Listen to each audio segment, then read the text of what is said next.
Hello, everyone. Welcome to Knitting a Good Yarn podcast. Yes. Yes. Yes. I'm Carmen. I'm Jackie. Are you waiting for me to say that I am. part? Okay. And we're coming to you Welcome. from Southern Ontario. Still Southern Ontario, but different city. Different city, new location. Different surroundings. We're still figuring out lighting. This looks like we're kind of dark. It's also like one of the darkest days It's like we've had recently. the coziest, rainiest. Like, it's hot out, but it's torrentially pouring rain. But we're here. We're here. We made it. Apologize. I'm not sure. Like, we don't use mics or anything, so I'm not sure what's being picked up. But we do have a cleaning service in. It was the only time that was happening, and for us to try to figure out our schedules, it was like the two things had to coexist. So there is some vacuuming happening at this moment, but hopefully it's not going to be very long. Yes. It's not barking. And maybe you don't even hear it. Yeah, possibly. Possibly. We'll try to talk loud. If this is your first time here, welcome. We are a predominantly nitty, Yes. very, very chatty, one-shot podcast. Yep. And if this is you coming back, thank you for being patient with us. This has been one of those years that I feel like we start every single one of the podcasts being like, we didn't mean for this to take so long, or for there to be such a delay between podcasts. But such is life. And a lot happened. A lot in has between. Happened. A lot has happened. Yeah, like the move happened. Yeah. You opened a new studio. Yeah, which it required a lot of reno and all the things. Negotiation, like stuff. And now Carmen's in her new house. I'm in my new house. I feel like I want to just say it so that I don't oh no. Okay. I had a very, very sad thing happen.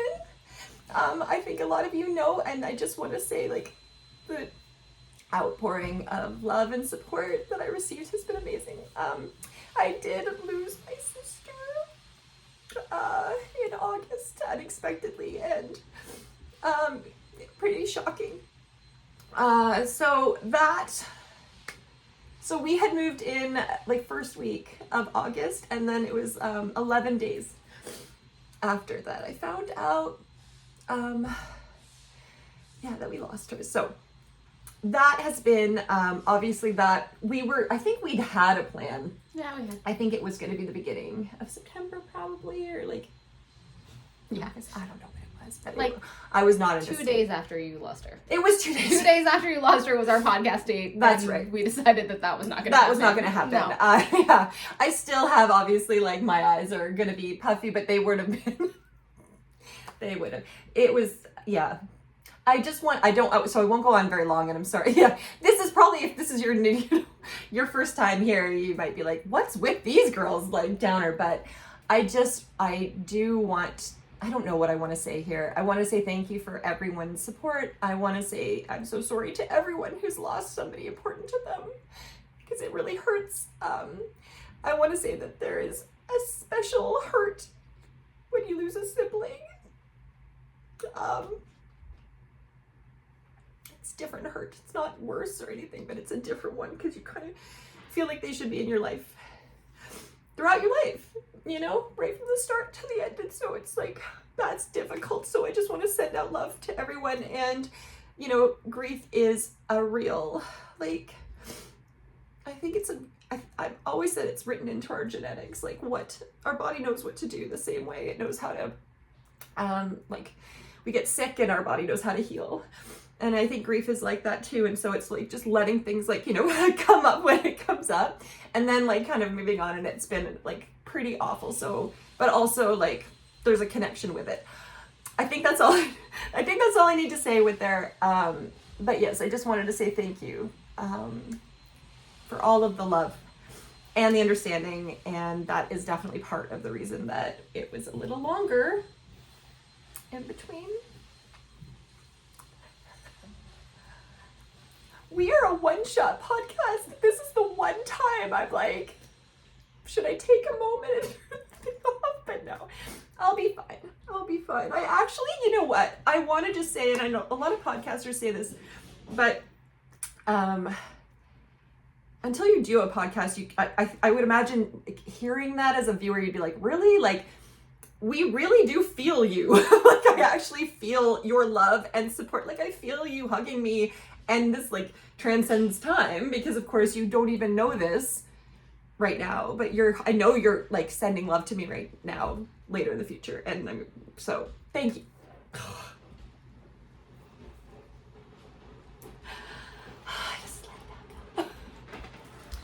So if this is your first time here, not all podcasts begin with such big news. But I think it would be fair to say that, well, we're here to talk about knitting and to share all of our joy related to that, and our frustration, and the things that don't work out, and all of the like chat and the stuff. I also feel like it's really important to us that this be a space where we remind everybody all of the shades of being human. Yeah. And that we do our very, very best to show up like unedited, authentic and real. And to all of you who have been with us for the time that you've been with us, whether you're like, you know, catching up, I don't know, future time, or whether you've been with us from, you know, our first filming spot in Carmen's living room like 3 plus years ago, that we can show up here and talk about these things and just like be here and be ourselves and share like all of it. It really like would not exist if it weren't for like all of you and the way that you receive us, you support us, you celebrate us. And every single time we get a little wobbly because the dogs are barking too much, or because like the lighting is a disaster, or like because I don't know, we can't remember anything. It's like those moments of like just being human, that you guys always come through and are like so beautiful. It's so beautiful. So we're so grateful for you, and grateful to be here, and grateful to receive the support, and to let this be a place where we talk about knitting, but we also talk about life. Life and knitting. And this is probably why, if this is your first time here, if you like looked at the time, we've not, I think the shortest is 2.5, and we were pretty proud of ourselves that day. Yes. Who knows what's going to happen today, because we are the most unprepared we've ever been. We always say that. I know you're like, girls, but no, like we're unprepared, and also not cognitively like functioning. Really functioning. Like we're not at our best. Oh, no. Shoot, I have an eyelash in my eye now too. I think there's something sticking in my eye. You good? Yeah. Okay. Nothing visible. Nothing else visible anymore. Just a stab in pain. But we hope that you'll forgive us, because we just want to be here. Yeah. And we want to be with each other, and we wanted to do this thing that like is such a bright light and a bright spot in our lives. And if we had waited until we were our best selves, it's possible that we would have seen you post Rhinebeck.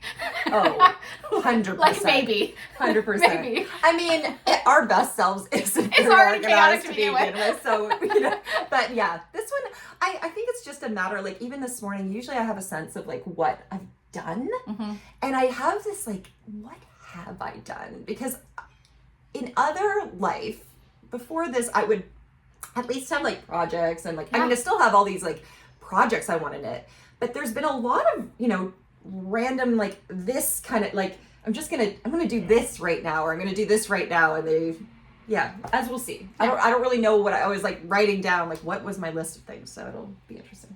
Yeah. I'm not even wearing knitting because it's hot. It is hot. Yeah. So, but you're doing really well in this beautiful cami of yours. Okay, I did it. I finished this one. I guess we could start. Do you want to start? Anything else that you want to say? Oh, about all of that stuff? Yeah. I think it might come up. Yeah. You know, there will be things. There is something I was thinking about I would like to talk about. Please remind me. You know, no, I'll just say it now. That's what, you know what? We're talking about this because then it might start it again. Let me just, I didn't prepare to grab it, so. Here, okay. You'll recognize this. Okay, story time. So Jackie, the first yarn festival Jackie ever went to was in Hamilton, Ontario at this fairly small. Yeah, but cool. So cool. The Fiber Forge. Yeah. Which still exists. Happens in March. Oh. Usually. Okay. Annually. We should go. Yeah. At the Cotton Factory, which is this like cool industrial you know, like a real factory yes. that's been refurbished. Yes. Like not like a fake, we're gonna make this look like a factory. No, this is like a real real. Cool. Anyway, so when we were there, we both met this wonderful person, Julie.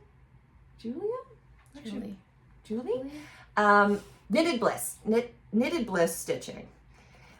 So we're like all about knitting, but then there was this embroidery. She does all these really cute embroidery things, and we both fell in love with these kits. And it's everything you need. The only thing you don't have in here is scissors. Like literally, everything is part of this thing, right? What? Oh my god, it's so beautiful. It's so cute. Okay, it's so cute. I want to say, I'm going to show it in a second, but when I got the news, everything is crazy. Everything's hazy. Grief floods in and you don't know. It's awful. And I found myself I couldn't knit. I didn't know why. It wasn't that I couldn't knit. I just maybe, and I can't even remember at that time if I had a project I could have been on or maybe I needed to start and I couldn't do it. I just remember knitting. Somebody asked me recently, did knitting help you through it? And it certainly has since. But in that first week, I couldn't knit. But I needed something. And this was just sitting there. I had just unpacked it. So this is, sorry, I should have said 3 years ago we bought this, something like this. It's been sitting there and we laugh every time because, of course, did I only buy one kit? No. I bought this. I bought another kit. And then these ornaments. 3 each. Yeah, we did. We were going to become embroiderers. Yeah, we were. Yeah. Okay. So this was what I wanted to do. Embroidery is just perfect. Well, it is. Okay. Carmen. Look at, I haven't completely finished, and I don't know if you can see, but you basically, the way I would describe this is you are literally coloring with thread. You are taking what is already there, and then you're just making stitches, and they're all different types of stitches, which I didn't know. And there are YouTube, obviously tutorials that you can do. Honestly, it was just what I needed. In fact, I gave the other one to my mom, who's, also obviously going through things. And she's like, no, I don't think so. And I'm like, no, just take it. There's something about it. So I just want to do shout out to Julie Crawford. Thank you. Knitted Bliss. Embroidery, shout out to that. I wanted to say, now for anybody who is an embroiderer or does embroider, I didn't really know that there's a thing. There's the back should look a certain way, not like this. So my mother saw it and she then saw this, that she turned it over because she wanted to see how well I'd done at the back. And I was like, what? She's like, her grandmother, I guess, had been very, very, you must not have it look like this. But guess what? Who cares? Who cares? Who cares? No one's seeing that. It's perfectly fine here. Stupidly It's gorgeous. So it's so cute. I really am so happy with this. I'm not even sure what I'm gonna do. So I guess eventually tuck it in and then I guess hang it. Maybe you'll see it hanging. Maybe it'll be oh on my your god, it's the sweetest thing ever. Oh yeah, I just want to show. This is what I mean. She's already wrapped. She's already gotten you all of your colors. They're all separated. Do you know when you're doing embroidery though, you don't use one thing. You undo. It's 6 strands. Oh, you use 6 half a thread. And you use 2. You double up. 2. So yeah, most of them are 2. Wow. That's so cool. Anyway, it has a needle threader. Highly recommend it. And it is very relaxing. For those who, I know a lot of people had told me how relaxing it was and I wasn't quite sure, but oh yes. It's so beautiful. Thanks. Gosh, I know where my kit is, I think. So I remember when we bought these, we'll link her below. Oh, show notes. Oh, yeah. Forgot. Right. Forgot. Those of you who have been here before, go refresh your drink. If this is your first time here. There are a couple things that we do because it's such a long podcast and it's a one shot. First is that we have show notes, which you'll find in the drop down bar below, in which we'll mention everything that you could potentially want to know, like links and how to spell the designer's name and like the pattern and that kind of stuff. And all the things we've forgotten to talk about. All the things we've forgotten to talk about. The other thing that we have is chapters, so that we'll kind of go like project by project or topic by topic so that you have easy stop-start places. And the show notes are a collaborative community thing because we do our very best to include everything, and then someone's like, "Dur, you missed the pattern," and I'm like, "Whoops." So if there's something that you or remember, girls, when you were talking about this thing for 20 minutes, it's not even mentioned. Not in the show notes. So if there's anything that like we mentioned that you can't find in the show notes or you can't whatever, just like leave us a comment, and then I'll do my best to add to the show notes and let you know that information that's important is there. Great. Right. But what I wanted to say about Julie is, so she does those like little kits, but one of the things that I want to talk about in terms of what she does and what I bought in addition to the round kits and the ornaments is that she has these pre-made it's very like it's meant to adorn knitwear. So I remember walking into the Fiber Forge and there was like all of the beautiful like round sort of classic embroidery kits that were like around. I was like, ooh, so cute. But then like in the back she had knitwear where she had mittens that she had applied embroidery on, hat like on the brim, like all these kinds of things. And so she has these embroidery, it's not a kit, embroidery papers that you can like put on your knitting and then like embroider your knitting, and then you like put it in water and it dissolves. Now I have nothing more to say about that because I've never done it. We just have them, except we both have lost them. Yes. No, I think I know where they are. Is there? And then the other thing that I'll say that Julie does, if you like the kits come with all the things, but let's say you buy like I'm gonna call it peel and stick, even though it's not stick and stitch. Oh, I don't know if that's what it's called, but like the thing, she also now carries, which I'm really excited about because when we were at the Fiber Forge it wasn't available, like little bundles of like embroidery floss. So one of the things that I think makes Julie's embroidery stuff amazing is her color sense is phenomenal. And so I remember having a conversation with her being like, okay, so I bought these peel and stick things, but like I don't even know how to begin to like put colors together. Would you ever like put those things together? And now she does just the embroidery like thread bundles. So it's kind of like, you know how like us knitters we get like mini sets, like she has like mini sets of embroidery thread with that like also nicely that are themed and they're nicely like put together. And I remember I have her on Instagram and I saw that she was doing this now and I was like, this is it, I'm gonna buy it, and now I'm gonna actually like do my embroidery. Yes, it hasn't happened yet, but yes, she is. You heard it. You heard it here first. Another thing that Jackie said that she was gonna do that she's not gonna do. They happen. We just never like. It's sometimes years. It's sometimes years before. Yeah, sure. Yeah. Or I think I'm gonna do it and then I end up going rogue. But but in any case, yay. Yeah. Yeah. Awesome. So yes. Do you want to talk about something? Do you want to start with your tank top? Sure. Okay. So this is, I had to look it up. It's Camisole number 9. Does anybody else, whenever you say number 9, like have the Beatles, like Revolution number 9? Number 9. Anyway, come in. Camisole number 9. By My Favorite Things Knitwear. Sorry, it looks like you can see my sports bra underneath it, but this is a knit that I've kind of been talking about here and there, but never really, like it was one that didn't really get in. Yeah, it was being held up and it was in like a very small, like, you know, tiny circular and it was like, okay, I'm doing this thing, and it's a long knit. So you knit it, what needles? I can't remember, but they were tiny. I knit it in Knitting for Olive merino. First time. It's a very, very, that's really, I don't feel like it looks as much in regular life like that. I didn't even think that. I think this is an internet thing. Yeah. Oh, wow. The gauge is 30 stitches by 36 rows. Yes. And the needle size is 2.5. 2.5. Sorry, US 2.5, 3.0 millimeters. Yes. Is and that I correct? am, yes, but now that I'm just a looser You're a knitter. looser knitter. I was down in the, like I had to go to the minis, like the Chagu, like is it the mini set? The you have to go from one. the small to like yeah, the, like the I think I baby. used a US one. Woo! Toothpicks. Yeah. So You it would took never, a long actually, it's funny, you time. would never know it looking at it. I know.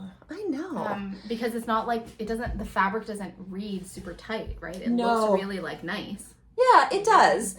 I will say, okay, it took a long time, but that's okay because it's like, you know, it's stockinette and like you don't. This part is flat. This part was right? fine, and I think I started up. I think it's a top down.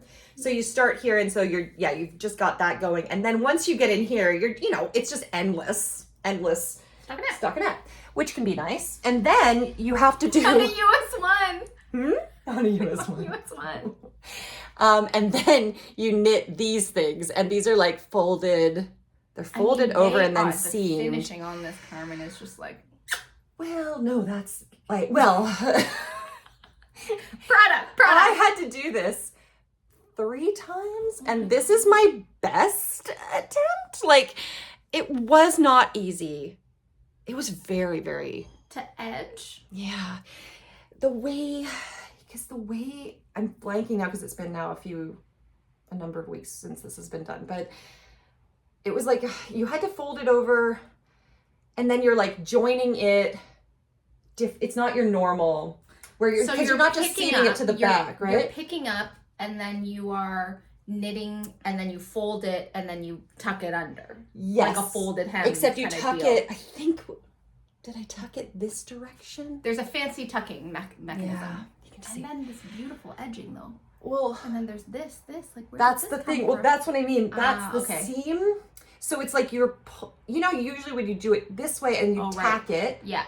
And that's not that hard. And it's underneath, so you don't get to. You can hide. It's There's fine. a back to hide your stuff. Like this one, and you're trying to keep it exactly, but as you can see, I didn't. And I even was like, for those who know me, I'm usually like, that's good enough. And it really, even for me, was like, that's not good enough. Like, and that's not going to block out. So then I had to do it 3 times. I pulled it out. And even then. Bow down to your persistence. Oh. I probably would have chucked it. Well, by the time you're doing, so if you're going to do this, I should have finished, you should just finish it as soon as you get into the round. Because what had happened was I'd already finished a mile of like knitting. I couldn't just throw it away. Yeah, it's true. I couldn't just throw it away. But, am I wearing it? No. It's not, don't you think it kind of looks like weird? No. Really? I mean, now that you've drawn my attention to it, now I'm like, oh, right. Okay, I see there's like 2 spots where I'm like, They got, however, I think, and I tried to block it if I can steam it, because the thing is, I've done it the way it needs to be, but it won't stay. So underneath it doesn't look good. So it's almost like these have to be like steamed in place to be in the exact place they're supposed to. Have you steamed place? Yeah. Okay. I mean, this is one of those things, right? Where it's like, what's that saying? I don't know what the saying is, but in my brain, it's like, if you were riding a horse, could somebody see it? Right. Like, and I don't, and I also want to honor that, like, when you look at it, you see the little finishing details.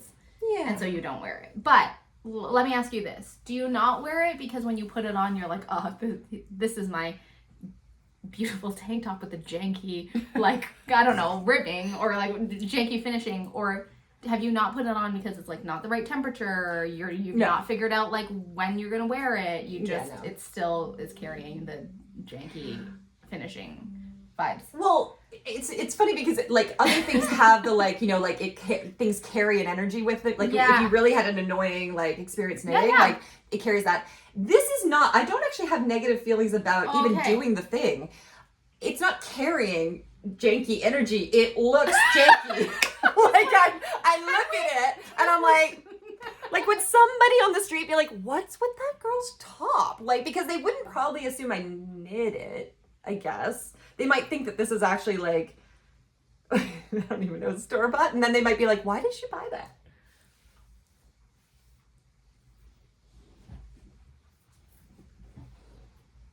I don't see it, Carmen. Well, no? I see it now. But when you came to pick me up, and we were chatting, I wasn't like, ooh. Really? Yeah. Because I was.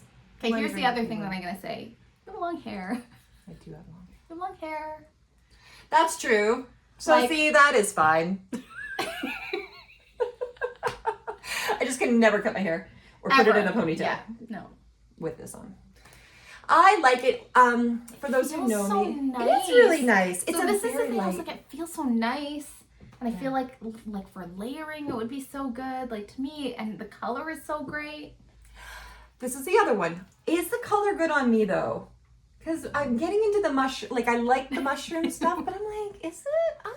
It's not awful. There are colors that are horrible on me, but I don't know. The original one was done in black, and I think I really should have just done it in black. I would have been in it in black on US size 1. Could you imagine doing this little edgy thing in black? But maybe it wouldn't be in black. You wouldn't be able to see it. Maybe it would just be like, fine. Okay, devil's advocate for a moment. Yeah. Would you pull it out and do it again? The parts that you're not happy with. I can't. I've had to just accept. Like I did this as well. Like this was my your best effort. Best attempt. Like I didn't. It wasn't like I was like, oh, I learned something in the first 2 of how to do it. I think this is my best attempt. I also think that it's possible that it is impossible to go down any further needle sizes. Yeah. Because when I look at it, true. so if I now that I'm looking at it and I'm like, okay, how, if we were gonna fix this, how would we fix this, or like what is actually going on? And what I think is going on is that I think how it doesn't lay is because it's, sorry, I just hit you in the chin. No, that's okay. It's almost like there's too much fabric, right? Like if there was less fabric, I think so on too. the and just getting it perfect. Thing. Do you see how it kind of ripples? Like you have to get it perfect. Yeah. This is it's like one of those negative ease fit things where I feel like you have like around this area you have too much ease. Like I don't know, like the babiest amount of ease, but on something like this it like matters. Yeah. So I mean, I think if you're thinking about knitting this because you're like, dang, that's a slick, beautiful, classic tank top. I think your I should have gone at your thought process size at least around like first to like do this at the top of the garment. Yes. So that you, I don't know, just like see how it lays, know how it fits. Yeah. Like I think then you can, I don't know if you can make adjustments, but like to me, it's always hard to me like to have a whole garment all the way down to the bottom and then be futzing with like edges. Yeah. Agreed.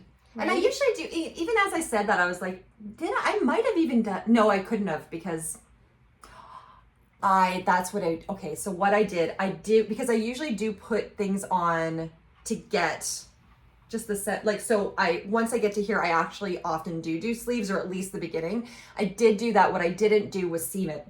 So I did have them out there, and I was just assuming it was all going to be good. Yeah. I should not have, assume. Still is good.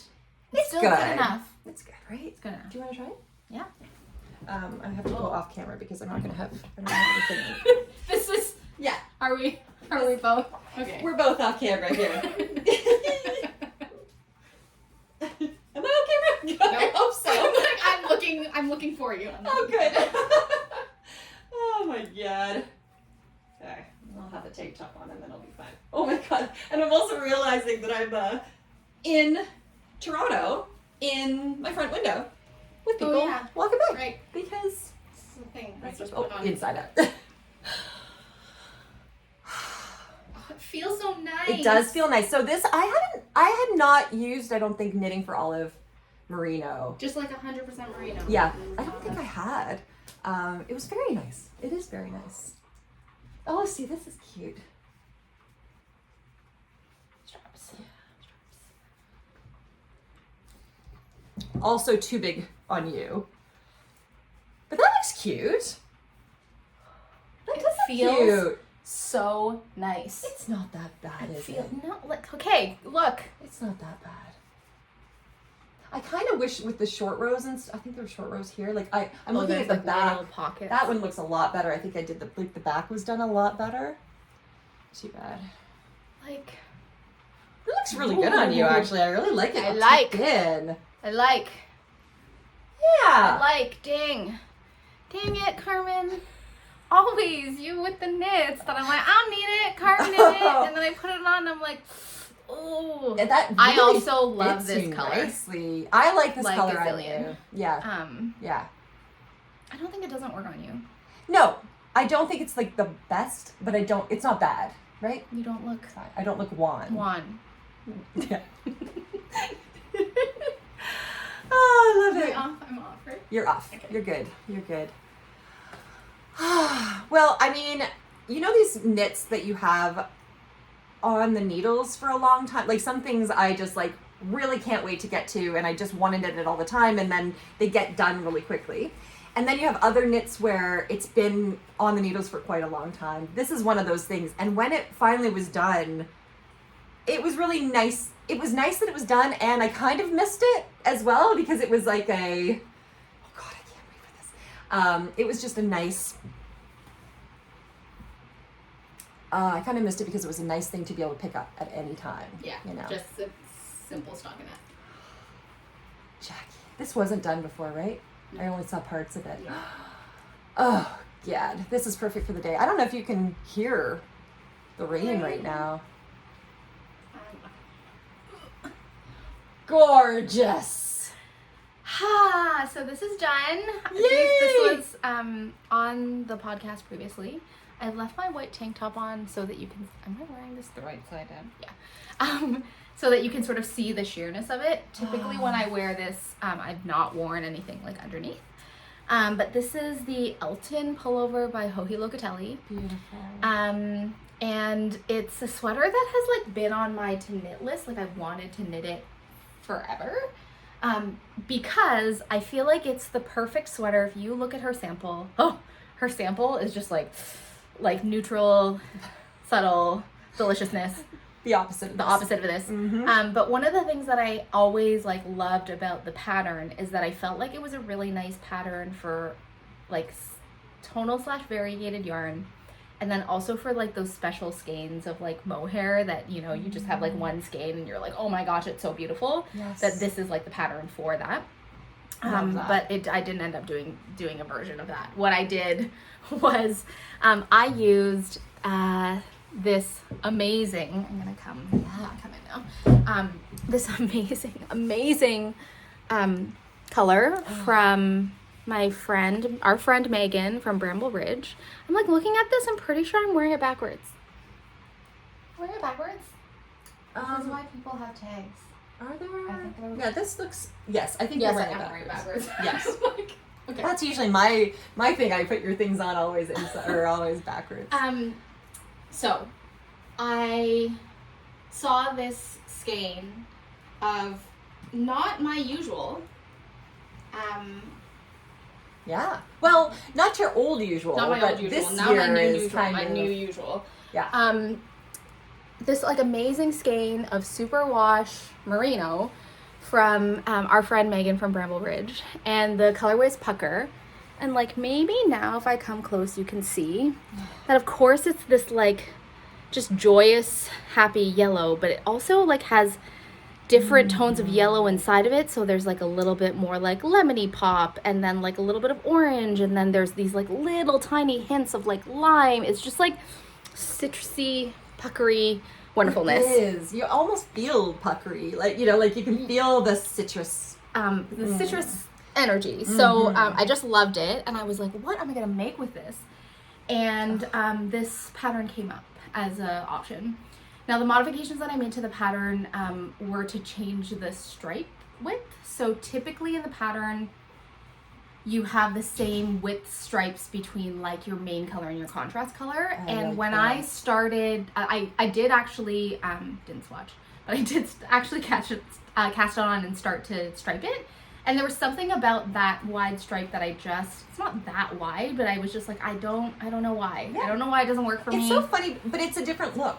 Like it would be like the same size stripe will give a different look than this like not better stripe. or worse, but like then offset stripes. Offset stripes. Yeah. And then I also, because it was like super bright, I did want like a little neutral to kind of tone it down. Because it was superwash merino, and I was like, this is the summeriest color. I want the knit to be like in a fabric that is summer appropriate.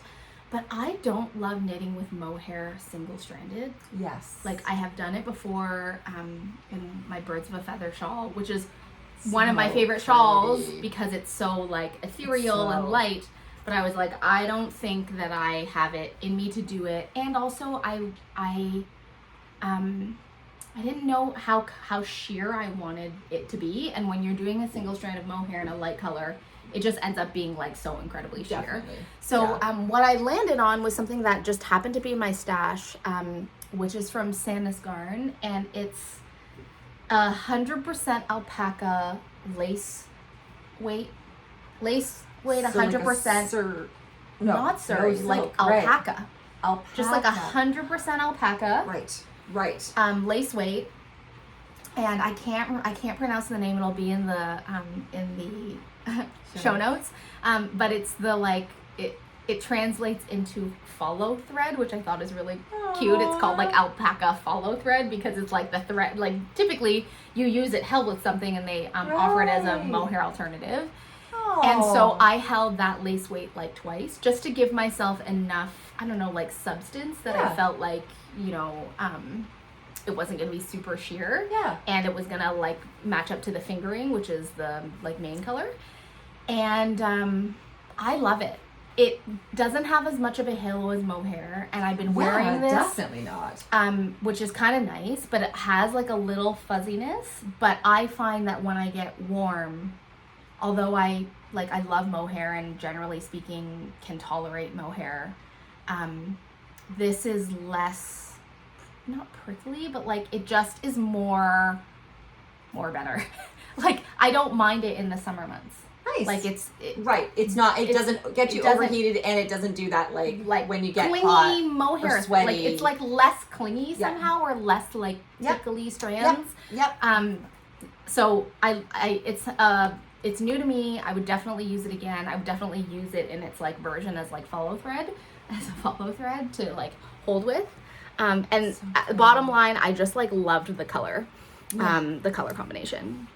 And this has been so easy and so breezy and just like so fun.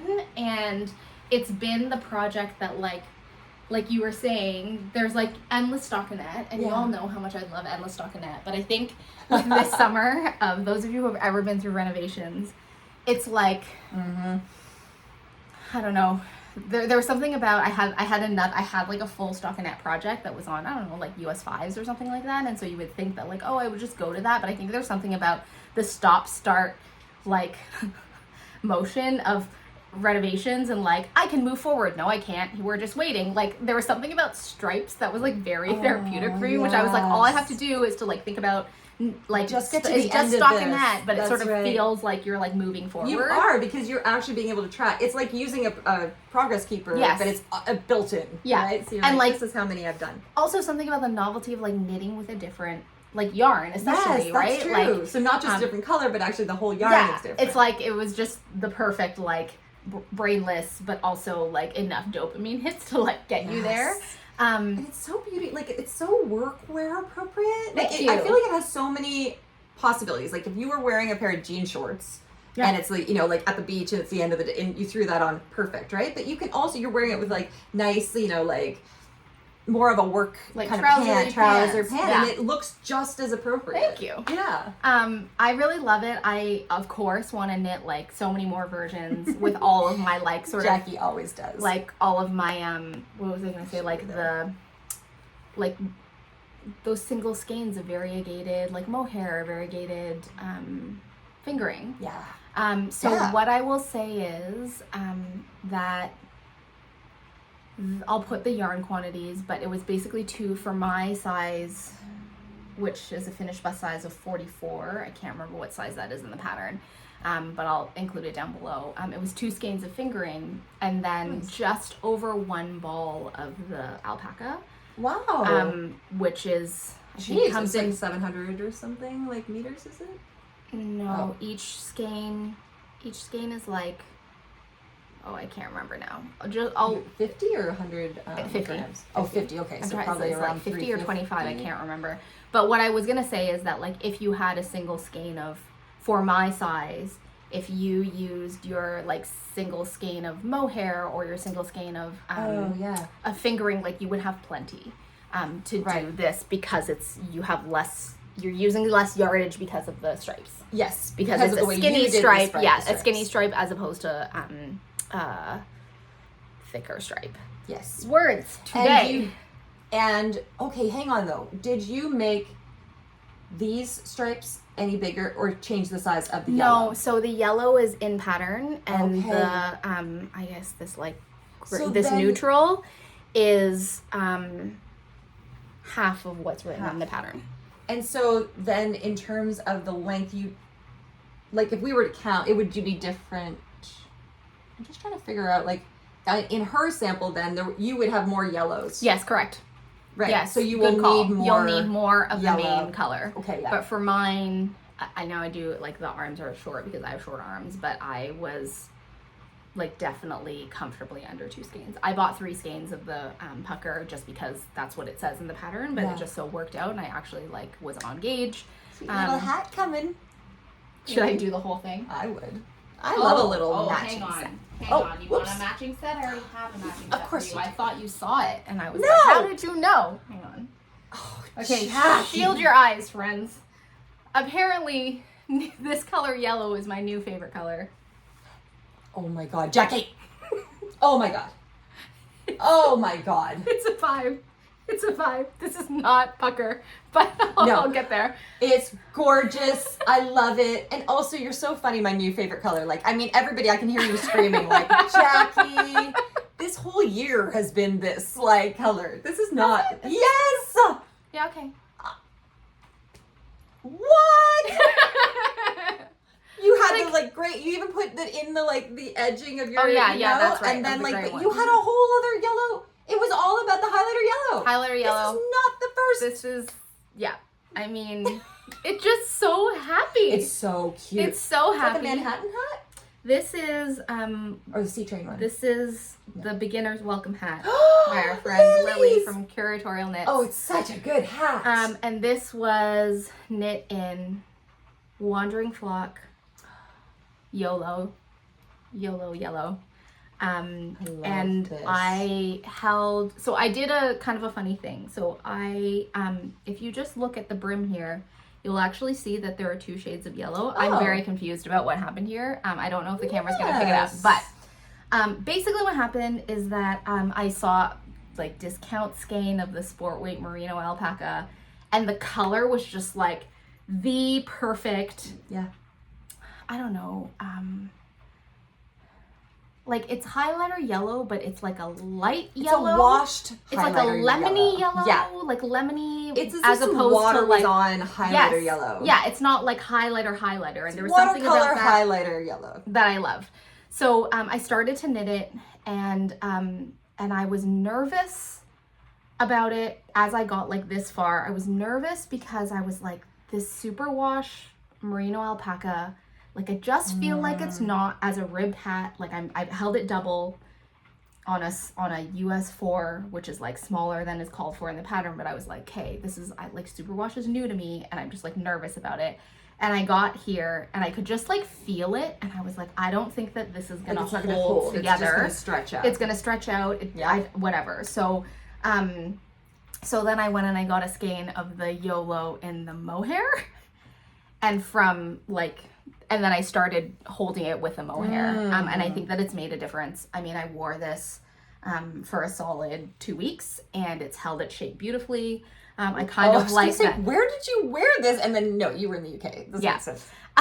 Scotland. Scotland. Yeah, that's the only place. Shetland, actually. Well, yeah. So, windy, truly so beautiful, so windy. Like, hat is your best friend there. Also for photos, I didn't realize this, the number of photos that my husband and I have together where I look like a crazy lion because like it's just so windy, your hair is like everywhere's like, where's your hat? Put your hat on. So like every single Shetland photo is me with this hat on.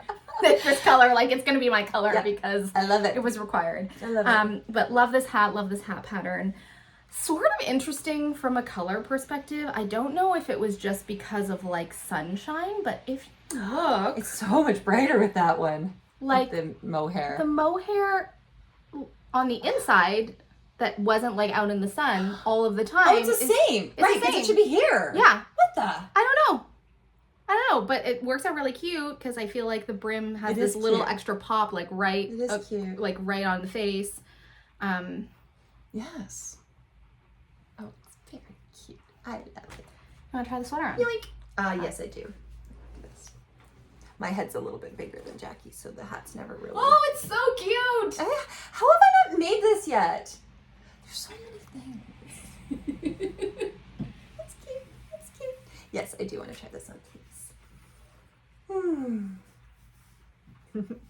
Thank you. Try to get it on correctly. Yeah, that's right. There. Yeah. I really want to on my like endless to-do list of things that I want is I want to get those like, you know, sassy tags that say like this took effing forever or like this is the back or like whatever and install them in my sweaters. I love this kind of shape. Like I love it. Reminds me of like your collet tee too. You know, like this just kind of drop. It's a drop, but there's something else. else. Slightly different. It kind of is doing this. Yeah, like, I like that. Yeah. I hear you. This is so pretty. Isn't it so cute? It feels really nice. Yeah. So I mean, this was off the needles probably like a month ago, and it's like all summer. Either it's like all over my shoulders. Yes. I love whatever this. the case is. I haven't even blocked it. This is a steam block because God, I was like, I'm new to superwash, and I was like, I don't know what's gonna happen. Yeah. And I just love the like length of it, and like it's fine. I love this. I love this feel. So I want to shout out Megan because here's the thing, like, you know, if you've been here for a while, you know, we love our rustic yarns, you know, we love our farm yarns. We do. And I have, you know, on more than one occasion seen a skein of superwash and been like, the color of this is amazing. And then start to get it on my needles. And I'm like, I just like, this is not my jam. I don't love how this feels on my hands. Yeah. Right? Yeah. But Megan's it's her high twist merino. It's like bouncy and it like feels like it just has this. It has the sproing. Yeah. And it doesn't the, have a plasticky kind of ness that you can. It's springy. It like I don't know. I feel like the other thing is that this sweater like it has a shape. Like it feels stretchy in a way, does. like in a really interesting, like kind of nice way. Like I really like the. It's like the weirdest thing because I'm like, I really like the feeling of this fabric. So do I. Because it's like I think because of the twist, it's got some, you know, give. Yeah. Which for this sweater, which I knit exactly to pattern. I was literally about to ask you, did you do this exactly, apart from the stripes? I did exactly to pattern. But what I will say is that these arms, as written in pattern, they're for like little tiny human arms. And I think if I didn't have the stretch in this, I would have wanted to make it a little bit and longer. Would you, by picking up more stitches around the edge? No, so you knit you start on the back, and you knit a back panel, then you pick up here along the front, and then you sort of knit the front and the back down to create like the basically the armhole, and then you join it in the round in order to do the rest of the body. Yes. So I think I knit it roughly according to pattern, and I think one of the things that I do love about this sweater and the way that it fits and the way that it lays is kind of like the boxy body, but like really tight sleeve. Yeah. It's really nice. So that's something that I would say, like, if you're gonna knit this pattern, if you go on Ravelry and you search like most helpful, people talk about how teeny tiny the armholes are. They are no joke. They are teeny tiny. So you would just knit a little bit longer right? to make the armhole pick up a little larger. bit, like those extras. Yeah. And I did not like these arms. Now I can't remember if this is in the pattern or not. I just knit them straight. I didn't do any decreases in the arm. So I think that if you, depending on like how your body is shaped and how you like your sleeves to fit, if you extend the armhole, like it just depends whether you want to add some sleeve, like some decreases to the sleeve. Right. But there's something about like this stretchy superwash high twist merino that just like made the arms makes okay. it work. I don't know. It makes it happen. But really nice. Of course, like when I look at this, I'm like, dang, all you people who knit with superwash yarn are like amazing knitters, because superwash yarn, like every little stitch that is not perfectly tense, you see that, baby. Yeah, you do. You absolutely do. And so that's what I see along the shoulder. And I'm like, cover all my holes in the shoulder. You know what's funny though? Because it's regular, it's kind of designed. Like, I like it. I was thinking to myself, like, thank you, beautiful tonal yarn that just got a little texture in it that I feel like it's like, yeah. Or maybe people are so blinded that they're just like, don't look closely, it's too bright. I think it looks actually really nice. Thank you. I like it. Thank you. I will say, I've seen the sweater so, like, she published this, how long ago? I mean, there's like, the older pattern, pullover, I feel like, is an older pattern. And then she has like a cardigan, and she has like, I think she just released the cardigan, I think. Okay. It didn't catch me.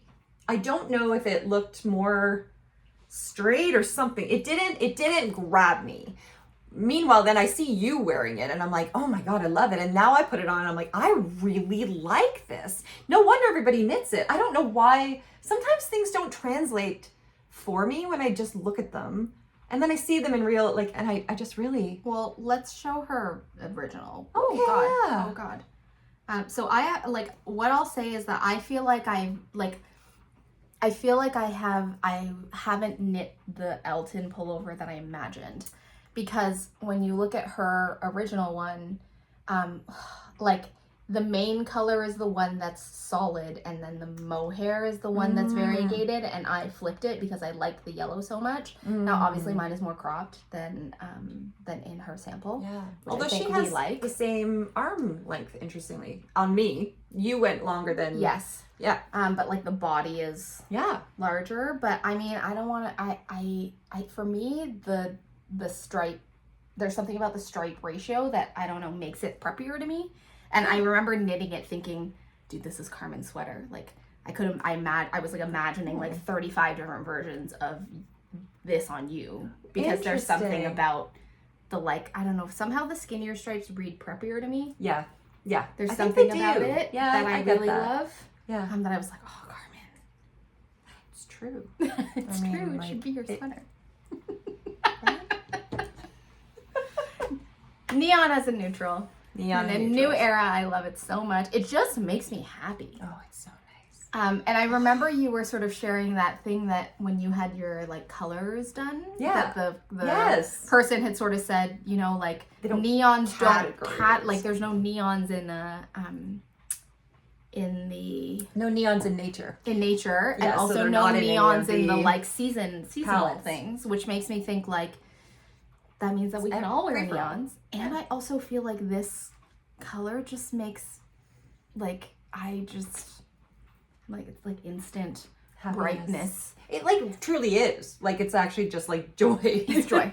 Yeah. Joy. Wow. Jackie, this is so pretty. Now the question is... toothpick knit. Yeah, what did you say the gauge was here? Sorry, you were going to I don't remember. No, this is me, my brain. I don't remember. Gosh, did I even make notes on it? The gauge is 20.5 stitches by 36 rows. I think I was on a US 4. Like a 20 is it's not that bad. Now this is what I'm saying, like the stitch count is okay, but I think if it were completely like solid, like your tank top, the row gauge is quite, because it's fingering, like the row gauge is smaller. Yes. I feel like I would not have, even though I love the fit of this and I think, ooh, could I just like knit it solid? I'm like, I don't think that I would make it through. Like just not in the toothpick vibe right now. I know, but the fabric makes it, sometimes, this, even though this is not a toothpick knit, it has the drape of one. Like, the things I like about a toothpick knit is that you can have like so light. The fabric is just like light and it's different. Yeah. Yeah. So I really like it and I don't want to take it off. What else do we have? Oh yes. Okay. So we had our when did we do our giveaway? Was that last, like our Bed of Roses? Was that our last podcast? Mm-hmm. So, oh, thunder. So, you know, I've always liked Bed of Roses, but it like has reignited now that I have, you know, because Catherine was so generous to like send us a, you know, a bag, which I don't, mine is probably downstairs because I use it all the time. So it kind of like, you know, like you feel it and then you just want more. You're and like, oh, she is as magical as I thought she was going to be. Really and it's in is. my hands and I feel her magic and I want more. Yeah. So around the time, it was probably soon after that, she was advertising or like selling or whatever, creating a winter box, like a winter, right? And it was in the midst of like moving and I'm like, I have no business buying this box like that. But I love a wanted it. box. I just wanted it. Love a And I box. Love just a was like, you know subscription. what? By the time I get it, I'll be in the new house and it'll be really nice to just like unpack something. And so that is what happened. So so anyone who has bought their I think it's called the Winter Scandinavian box or something like that, from Bed of Roses, and you haven't opened it or you don't want spoilers, you need to like hit that little. When are you supposed to save it till?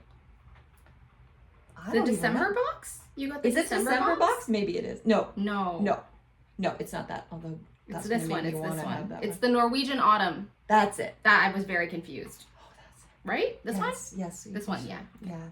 Norwegian Autumn. So that was why I was like, no, this is good. This is good. It'll be autumn, and then I'll want to unpack it. So if you haven't unpacked yours or you haven't gotten it, skip ahead. Look away. Look away now. Skip. Jackie's got a little thing. Just skip to the next thing. Yeah. I did want to just show a few things because, I mean, like, the way she puts things together, first of all, like, Catherine. this is an example. I haven't undone this, but, like, this is, like, this beautiful white tee.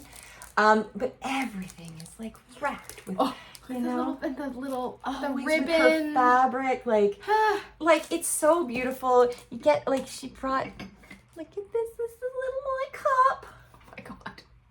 You know, to be all, like, Norwegian.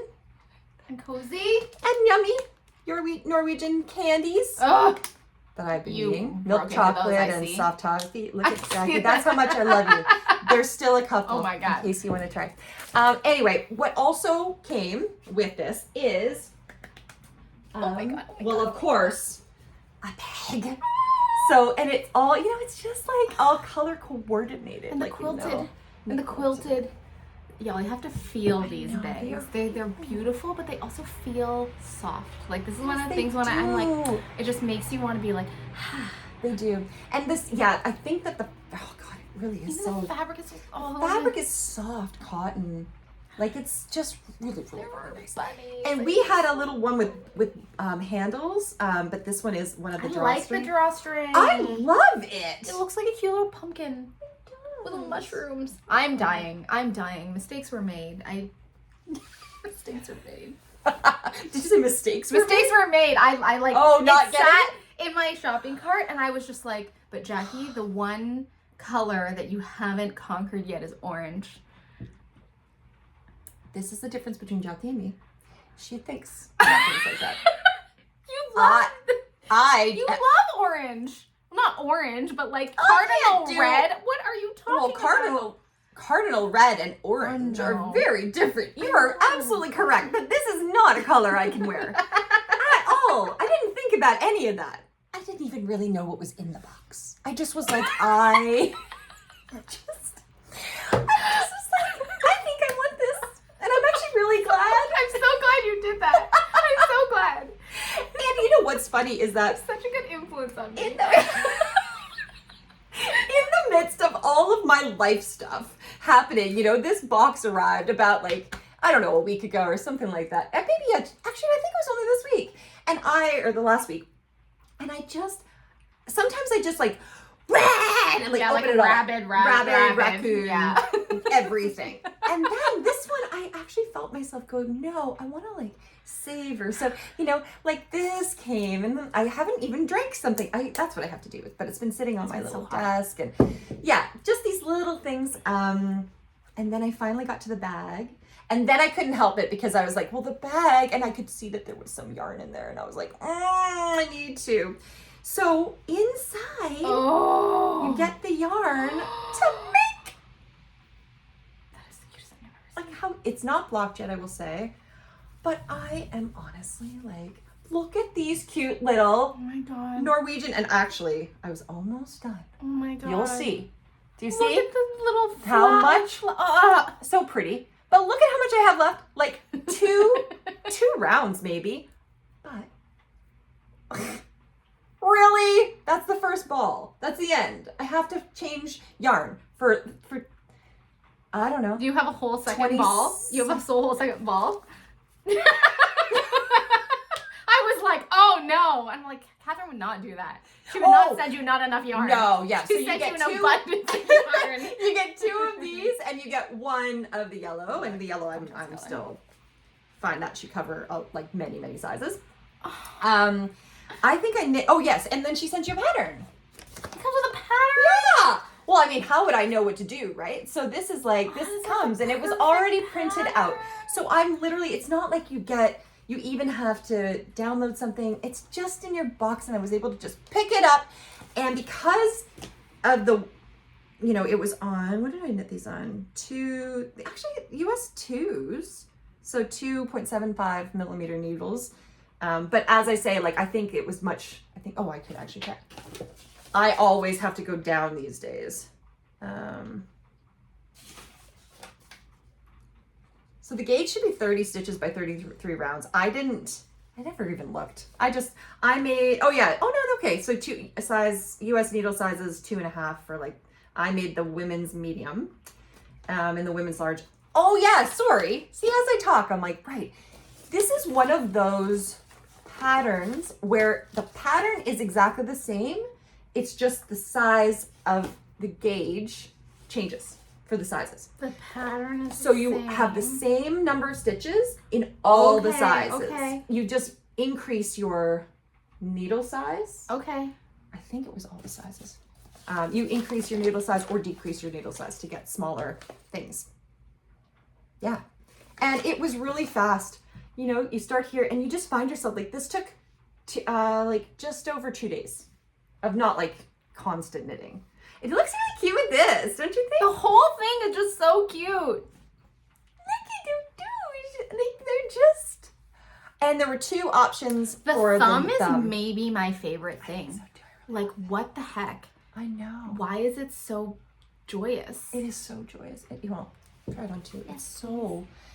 It's comfortable to wear. Now, what I'm going to do is take a page out of Melissa. It is a little. I think once I block it, it'll kind of stretch out a bit.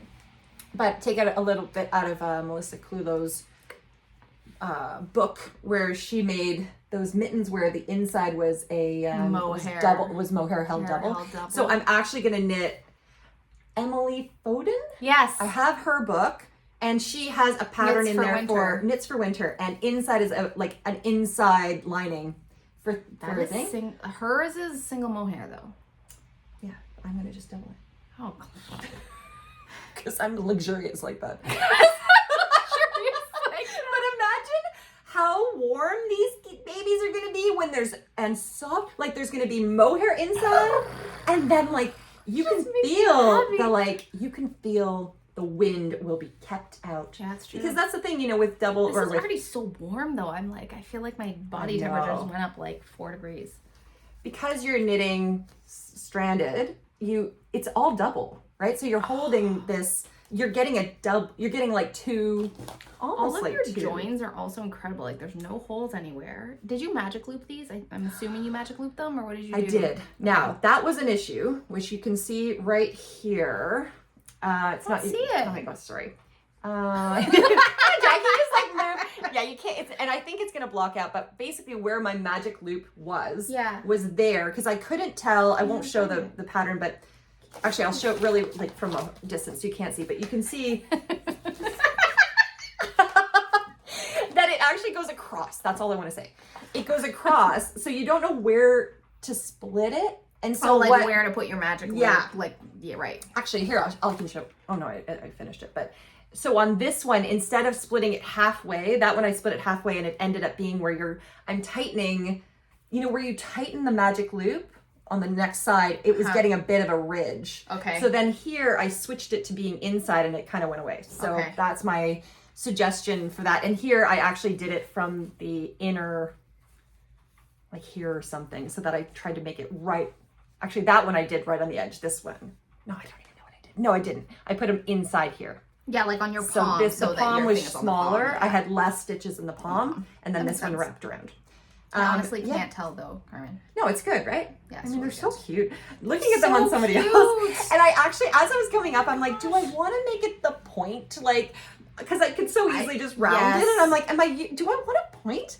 And then I said, I'm making the Norwegian autumn box. And what is Norwegian knitting to me? This is quintessential to me. Scandinavian, Nordic.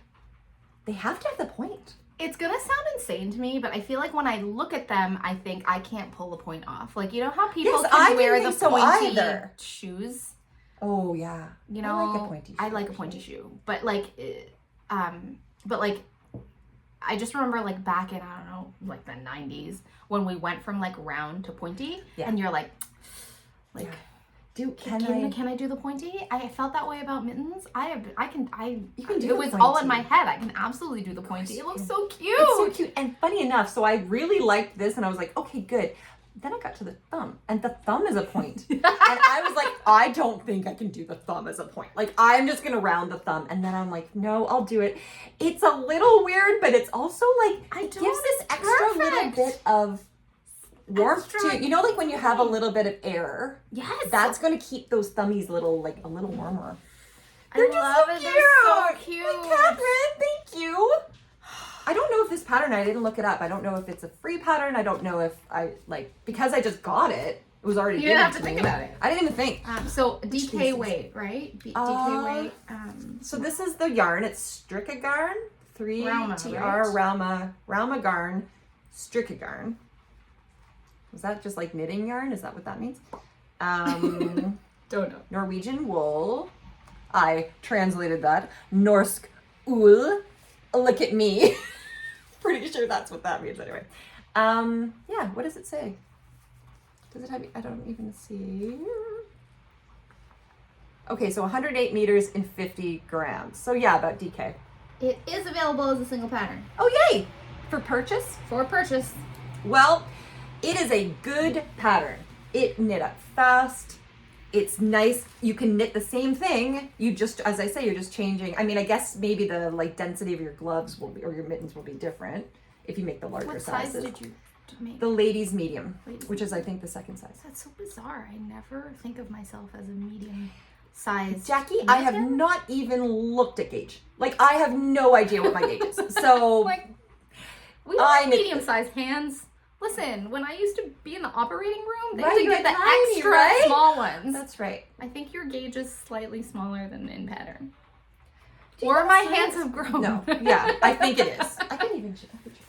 And we'll put it in the show notes. We'll put it in the show notes. I mean, I guess it doesn't really matter though, because you're gonna get this pattern, you're gonna knit your gauge, and you're gonna see what happens. Yeah. Right? I mean, honestly, it's also one of those things where they're mittens. They're so fast. You can, if you need to pull it out, you're gonna be fine. Like, you can pull it out. I like the number of stitches in this. Yeah. Oh yeah, we probably can't say. But it's not a lot. Here's the other thing that I wanted. This is a moment, right? So like, I look at this and I think this is the happiest pattern ever. But like 100% this color is the cutest one. Because Catherine knows what she's doing. I know. Catherine knows what she's doing. She really. 5, 6, 7. Does anyone else have trouble counting? I think we might have done this. Sometimes I'm trying to count the stitches and then my vision goes off and I start seeing the wrong, am I doing V's? Am I doing upside down? Of course. Jeez. 9. Oh, they're so cozy. They are cute. 12, 13, 14. Oh, yeah, I'm actually 28. You're 28? Yeah. All right. I stand corrected. Jackie, you've just been doing too many hand exercises and they're just too big now. Too muscly. I'm kidding. It's too much painting and stuff. Yeah, apparently. Anyway, these are going to be, and it's nice to knit a pair of mittens I was watching, oh, it was, her name's Allison. AMW Knits or something. She's out in Montreal. She's so lovely. She's got a podcast. AMW Knits? Something like that. Anyway, she was talking about how in Canada, like, you can never have too many winter accessories. Like, you could, like, knit another one because you're gonna wear it. Like, there's gonna be a lot of opportunity. Oh, AMW exciting. Knits. Yeah, she's lovely. We'll tag it below. Check her out. She's like, cute. So, that, I went on and on, I think, about that. But really, really love it. And, you know, and like, look at them with the bag, you know, so you're putting your project back in a bag that actually like completely like, works. Just the like satisfaction of this. I'm just like, I'm really, I am satisfied. And this would also be, I am not a gift knitter, but if I were, this is a good one. This is a great pattern because you can just like keep making the different sizes. And as I say, it's just so fast. Yeah, it's fast. I don't want to tell you how many stitches are in there, but it's like a happy number of stitches. Yeah. It's very weird that it's that actually, that I that gauge, it doesn't look like that. No, it doesn't. I don't know. But I think there's something also about like, I feel like Roma is a wool that I haven't used before that people are like, Roma. And I think it's like, it's something about like the breed and the way that it's spun and it's like wooliness that it just like makes like, it like meets the gauge or something. You know what I'm saying? Like maybe, it just kind of like it just finds its way or something. Yeah. It is not for those who like a very soft. So it is not this at all. But I don't know. I like it. Like even if I do this, I'm okay. Oh, actually, yeah. That's like, weird. It's weird, yeah. So have that on my neck. It's rustic. It doesn't have has toothy, but it doesn't prickle. Yeah, it doesn't feel like there's little things sticking out. Like it's actually quite smooth, even though it's not. And this soft. is even unblocked. Yeah, I can't wait to block it. I bet you it's gonna just like, you know. Oh my gosh, color work pre and post blocking is also like that. I love this mitten, and I think I'm gonna knit it. You should. Look at all the colors. This one actually had the yellow. It was reversed, right? Like so that it was the yellow was the main. This one, the white is the main. And I feel like I also want 100%, but 100% Do you like that this one more? one. I just love them all. And I feel like it's very neutral. It's not like gender specific. Yeah. It's like, you know, like anybody. It does make me feel like cozy fall winter vibes though, like for sure. This part is so good. This actually might resolve something. An issue that I have, that I currently have. Good. We can go to that. Yeah. Yeah, of course. I mean, how much more can I talk about a mitten? But I can keep on talking about mittens. I feel like my hand I feel like I've been lanolinized. Yes. Like like distinctly. It was lanolinized or it was exfoliated. Whilst being lanolinized, like it feels like it's different because it was so rough. Or maybe it's my own natural oils because it was so cozy. Yeah. Okay. It was so nice. Thank you, Catherine, for all the beautiful things. If you don't know Bed of Roses, she's a one-woman show out in Norway. Does this all by hand. Oh my gosh, sorry. While you're doing, it also came. Oh my God, there were so many nice things. Okay, I have to. Like, I'm not done. This is not done. It's not done. Oh, no! Yeah! Yeah, I've always wanted one of these. These necklaces. I've never had so much shopping FOMO in my life. Oh, that was actually really beautiful. That was like, no, it couldn't be. Here, Jackie, you can wear this one. And then, okay. There was a little tin. But this is what I wanted to say. Because I think Lily brought this up. Lily from Curatorial Knits. She was talking about Bed of Roses on her recent podcast. She's how we discovered Bed of Roses. She is, that's right. Yeah. Oh, that's so true. And so I was just watching it because, of course, I've been out of podcasts for the past, month. There was also just a little, it's somewhere else, but a little Bed of Roses, tin with more stitch markers in that I've used so many just grabbing it. But, okay. Not just an oak leaf, but an oak leaf with an acorn and a little bead that is acorn colored. Like our other one. Yes, like our other one. Okay, Lily held this one up too. And look at mine has a little C, Lily had a little L. This is the kind of thing she does, you know, like, and your packaging is like, everything is just packaged so beautifully. But Lily's like, isn't this so pretty? And I was like, but Lily, what is this? I meant to comment. I'd ask her, which I'm still gonna have to, but what is this, Jackie? What do we do? What is this? Oh, does it serve a purpose? Yes, what is it? Oh, I don't know. Is it a bookmark? I'd like to hear I'm doing there. I'm like, is it a shawl? What is it? I don't know what it is either. Does it need to be a thing? It doesn't need to be a thing, but I just feel like it is. Because like she's so intentional. Like I'm pretty sure that is a thing. I just don't know what. And I put it in my little notions like dish. Going, maybe at some point I'm gonna know what to do. It'll just like emerge the answer. Oh, it's so cute. She is so tiny little mushroom. Guys. Okay. I can't tell you. Like honestly, this is just when a person loves what they do and they put themselves into what they make, you feel it. And that is, you can just feel her love that she's spreading. I also think, you know, there's like, this is one of the things that I've learned from renovations that I actually really enjoyed. There's like, you know, you can have a million beautiful things, but what you really need is beautiful things that go together. And finding beautiful things that go together just so is an art form. Absolutely. Like it's an absolute art form of like color and texture and like all those kinds of things. And like, yes.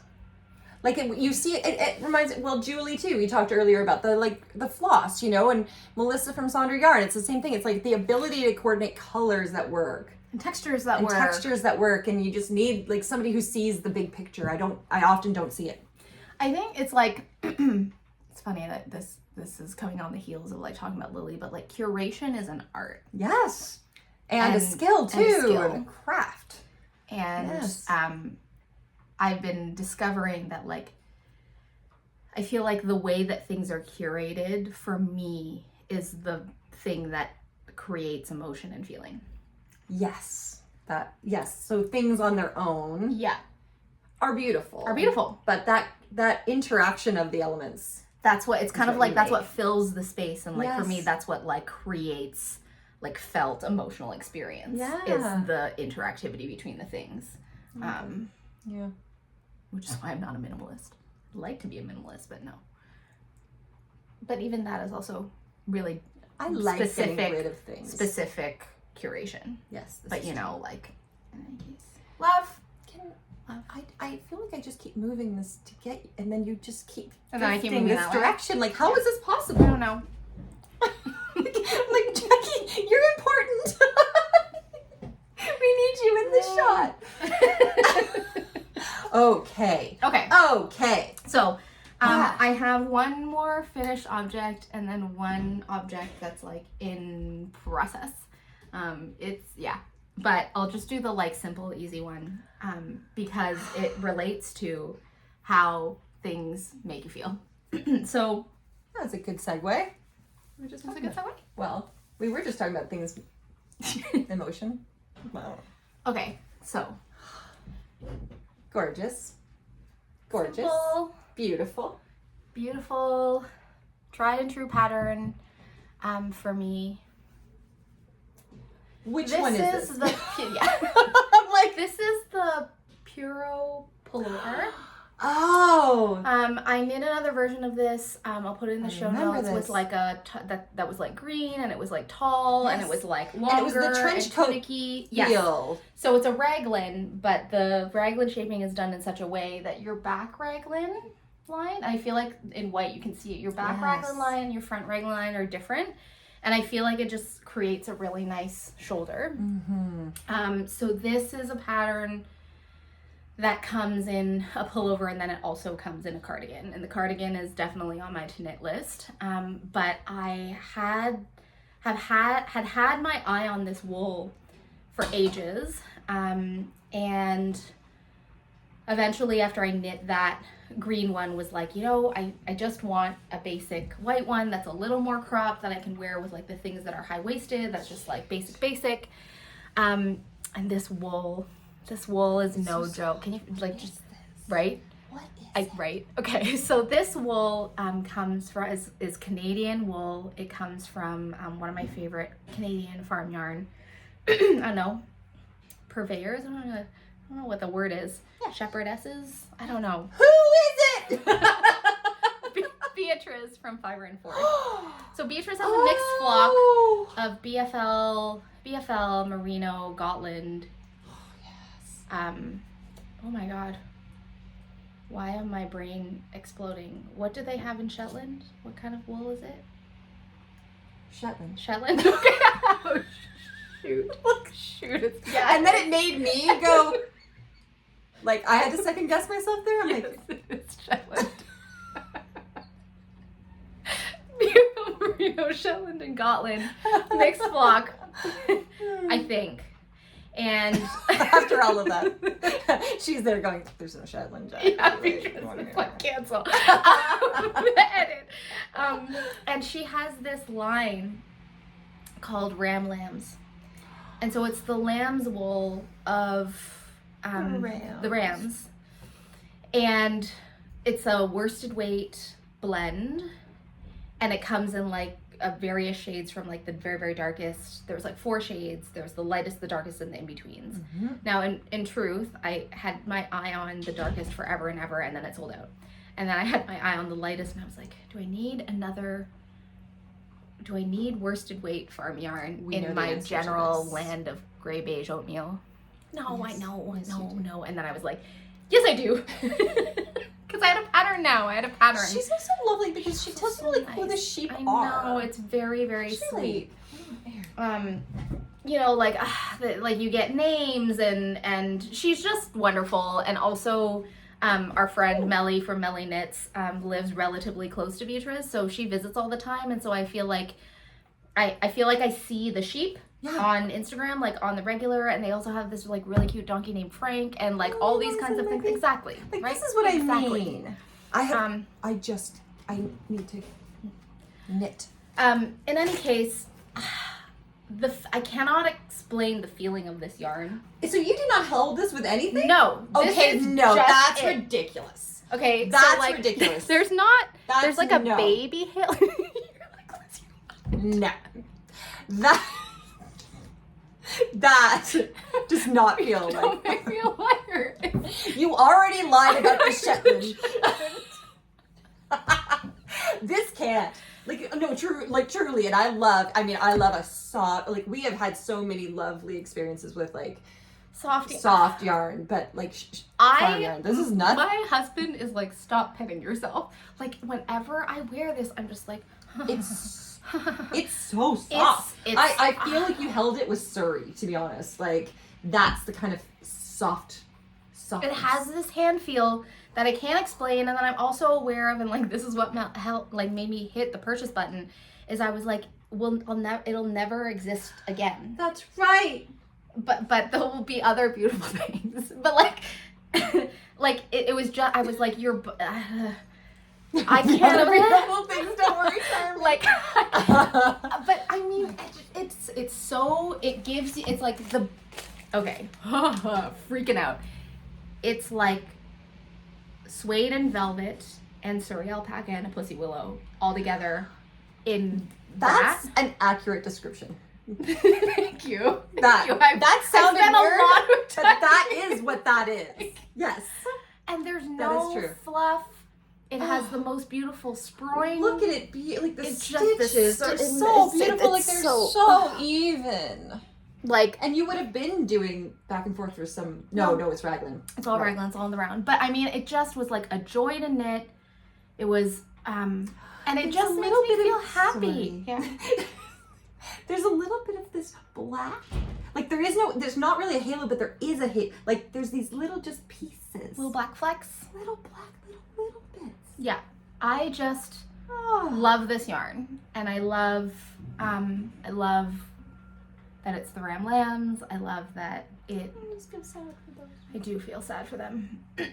And I think it's a beautiful way to honor them. And,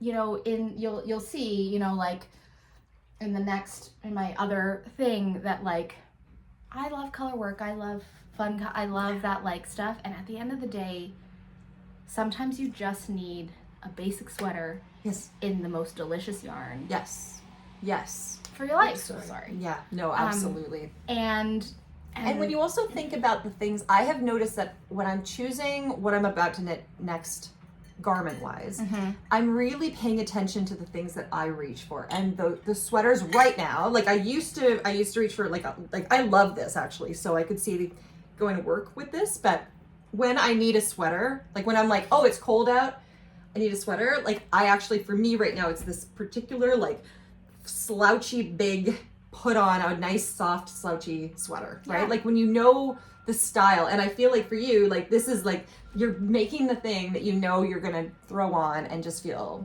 really good in. Yeah. So shout out to Beatriz and Fiber and She's Forge. Also really she's lovely. Really lovely. She's a really good person. Yeah, she's like, and yay Canadian wool, and yay Canadian producers who are working so hard to keep our wool industry not even like I feel like alive. It's not like viable. I don't know, like existent. I love this yarn, and I'm still in shock sitting here beside it. Me too. I'm in shock. I mean, I had heard things, right? Like Melly, who is like, you know, Melly knows everything. Wool sommelier, right? Like she was like, this yarn. And I was like, yeah, this yarn. And then I got it and I was like, this yarn. So she's going to make more for the rest of us who don't have this. She's got tons of stuff in stock. Not this color anymore. Not this color anymore, but she has, like, her shop has stuff in it. And and I think the thing that is really exciting to me and always excites me, and then I feel bad on the podcast, but I think as just is exciting, is like every sheep is different, every skein is different, every year is different, and you get a real like snapshot. Yeah, that's only there once. Dipping in the river. That's what and that, like, that's the scale of Beatriz's production. And so as much as I'm like a little bit lamenting that I didn't get the darkest color, you know, because the darkest color was the one that I was like so delicious, I do believe that every single one is unique in its own special way. Absolutely. And so it like wouldn't have felt this. It would have also felt probably amazing, else, right? Yeah, it would not have been this. And that's the excitement, I think, for me of like the tactile art that is knitting, which is like, you know, we talked about this a lot. Like this is a visual medium. Like you see it. But at the end of the day, there's this like moment where you pick it up, and then there's this like moment of transformation, because I thought it was good just knitting it, and then when I blocked it, that's when like all of this like fuzz happened that I'm like, I don't know where it came from, the gauntlet, like I don't know where it's coming from. Yeah, right? So like, where is it coming from? I don't know, but I've worn this a ton. It hasn't pilled at all. Jeez, not at all. Love, just love.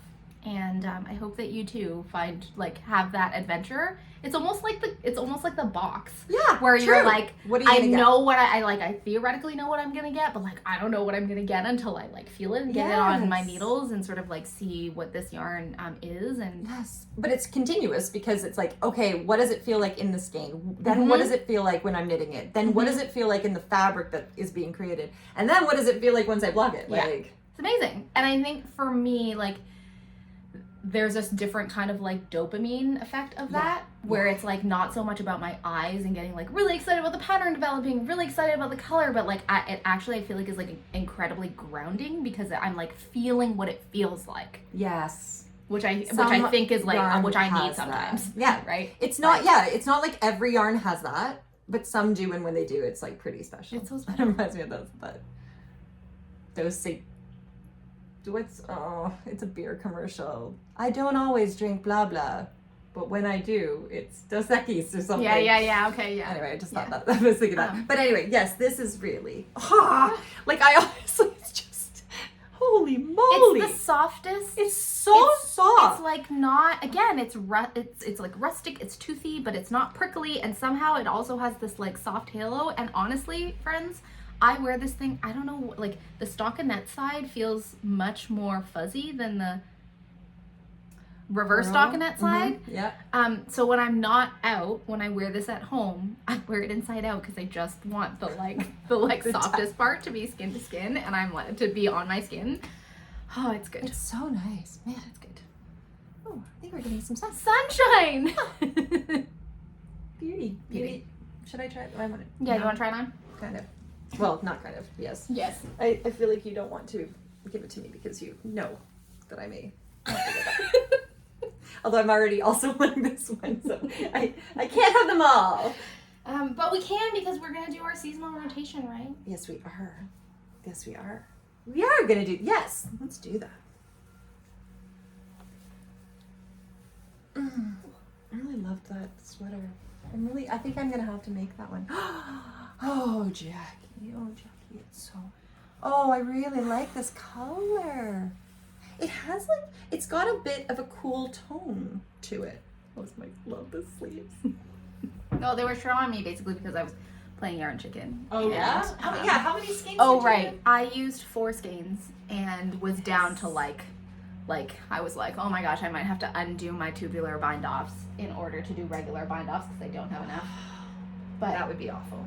oh, it looks so good on you. I really love this. This is another, this silhouette feels also like, not preppy, but like classic. Like it has like a classic.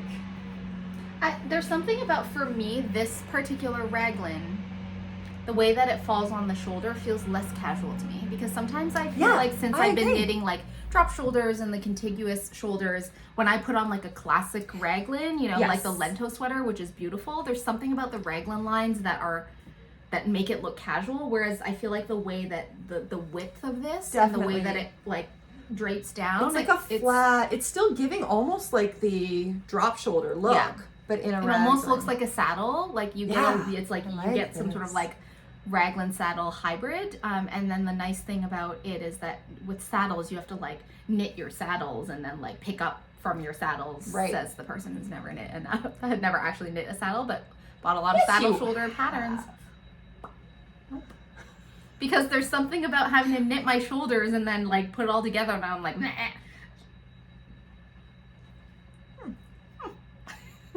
I don't need to. I have the Puro pullover. And I really like the way that it sits on the back. I like the way. I do too. Whoops. It just fits perfectly. The ratio is such that, and it's a big gauge. So this is the other thing. It doesn't feel, okay, that's what I was going to say. It doesn't feel, you said this is worsted, right? Yep. It doesn't feel like that. It feels very, So the gauge on this pattern is 15 stitches by 22 rows. What? Okay, that's fast. It's fast, baby. That's got to be fast. You said, 2 skeins you did this in? Let me get the yardage because I don't. So because it's worsted, it would have to be a few more. Yeah. So this is 400 grams. Mm-hmm. Or I knit this in 720 yards, or 4 skeins of the ramblams. This is as I said, like it's another like classic work appropriate like sweater. I really love it. I can't wear it to work because I get too hot and this would be probably way too warm. Yeah. But it looks really good. It's really good. I like this. I feel very satisfied already. I'm so glad we're here doing this. I missed this. We missed you guys. I missed you guys so much, honestly. Moving forward, right? Back in getting things, there was a lot of flux, and now it's does anyone else, we might have talked about this before, but I feel like September is the beginning of the year. For sure. It's like it's the beginning. School and everything, like it's fall. Yeah, I feel like there's because I also feel like for us, summer is the outlier. Yes. Like in terms of like, they're very similar rest. Yeah, that's fair. Fall is kind of like flows into winter, flows into spring, and they of course have their own seasonal variations. But I feel like in Ontario and Canada, like summer is like its own chapter. It is. And it's very hot. Yes. It's hot. But yeah, I mean, like, my brain's going many places. I know, I'm like, it is okay. exactly the place that I went. But I feel like because summer is such an outlier for us, I'm always so delighted when fall comes around and it feels like reset. Yes. Like beginning of the year. Yes. Especially as knitters, right? Yeah, as knitters. It's really even more. Sorry about that. There's stuff happening outside. I wonder if that's audible. Like it's just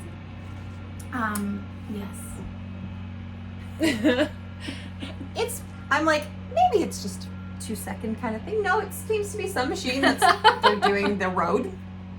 Something there. This is what you do. Yeah, this is when you're urban again, you know? Yeah. Great. What else do you have?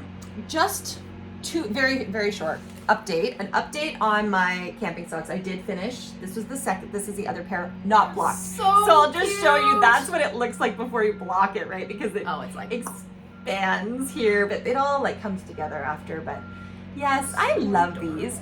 So I finished them, and I don't know. Anyway. You can go back. Well, actually, what I'm about to talk about is very similar. So, in terms of construction of it, this was a self-drafted sock. Like, just this is what I'm doing these days. Is just like knitting socks like this because it's so simple and you just like it's so easy to just do and not think. So, what I did this year started with my son, and now my daughter has joined. But for his birthday, I bought him and me passes to Canada's Wonderland, which is like seasons passes, which meant I could we were doing the end of this year and we're doing next year, which means, which is a theme park here, so roller coasters and things. And because we've moved to Toronto, it's actually technically probably not closer. It's closer distance-wise, the timing, because we still have to get up, whatever. Yeah. But and then my daughter came and we were, she's joined and now the three of us go and it's just so fun. But the day that we were going, I think it was with my son. I was like panicking that moment in the morning going, oh my God though, like I need knitting because there's a lot of waiting in lines. A lot of waiting in lines. So so I'm like, I don't have any knit, like I can't bring a sweater, you can't I was bringing this tiny little purse. Probably over there somewhere, like a little clutch, which now I realize you don't need to, but I wanted something I could just a wristlet, these little clutches, and you have the little wristband. I needed something to fit in, and so I was like, I've got to make socks.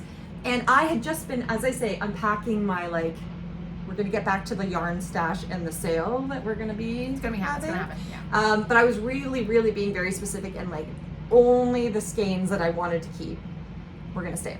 One of those is this really funny Christmas yarn that I bought from Spun Fiber Arts. Well, oh no, not even that further. One. Okay.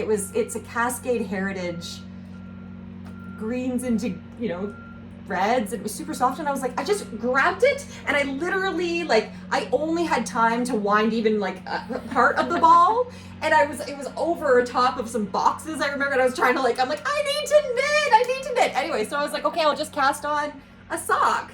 Oh, I haven't weaved in things. But listen! Okay, yeah, it does not look very good when it's cute! On its own. This does not remind me of Christmas at all. Well, I was like, where are you? Well, where is this Christmas sock? Okay, so this is going to be the issue because whoopsies. Oh, I see you won't be able to see it because I had to wind it into a ball, so we will not be able to see it.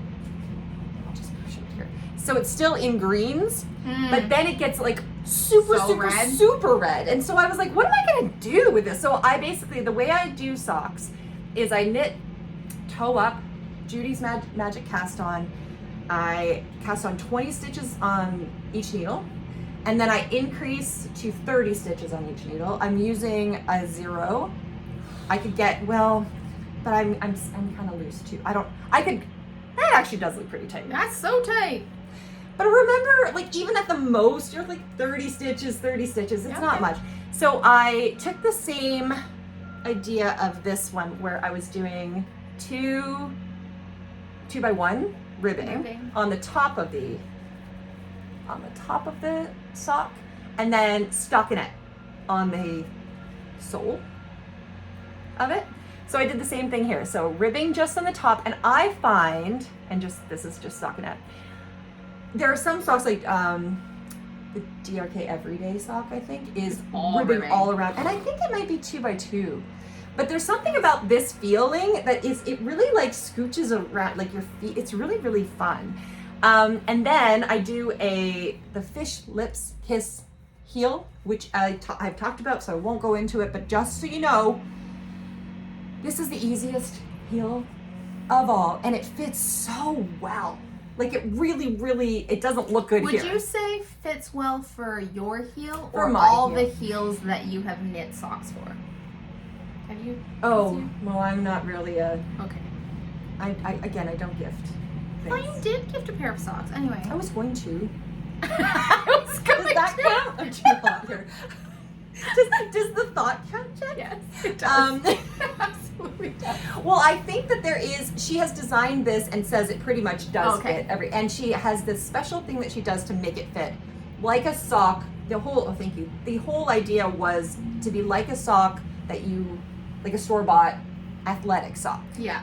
So that kind of heel. So anyway, so I basically did the heel, and then I went back, and then over the around the ankle, I go to ribbing all the way around 2x1. And then this one, I was like, maybe I just want a roll top. roll top. It's cute. It's cute, right? And like, no, I'm not going to do this. I love that I do this. I haven't actually put this on yet. I'm realizing, It's tight. It happened. Oh, there we go. Thank God. Past the. Okay, all right, Jackie, how are we doing this? Now I'm getting out of here. Yeah. Woo! It's so Sorry for cute. the stitch marker. Isn't it cute? It's very cute. Hold on. Put that down. It fits really. It looks like it fits so well. I'm gonna wash my little thing here. It fits so nicely. These are just like, okay, so they were supposed to be Christmas socks. Do they look like Christmas socks? I'm sorry. There was a lot of green, and it just kept being green, and then I kept going to hopefully get back to the red, but I never really made it to the red because I made them Shorties. tiny. Like shorties. I kind of wanted little shorties. Shorties. They also go in your Uggs. They do. Yeah. They do. They're the right size for the shoes that you wear all the time. Yeah. So anyway, so I was knitting that, and then I just immediately cast on, obviously, the second. So I'll show you that one. And then I was like, because it is like a gradient, so it's one thing, although I thought it was, and it actually turns out that it looks slightly different, but whatever. Because it's the gradient, it started off red with green, went so green, and then I know it's green, and it's going in, as I was winding it, it's going into like very, very red. Yeah. I had thoughts about, should I start from the beginning again and toe up again, or should I go the other way? like so I that they considered match. so that they So you kind have, of like, flow green, into yeah, each yeah, other.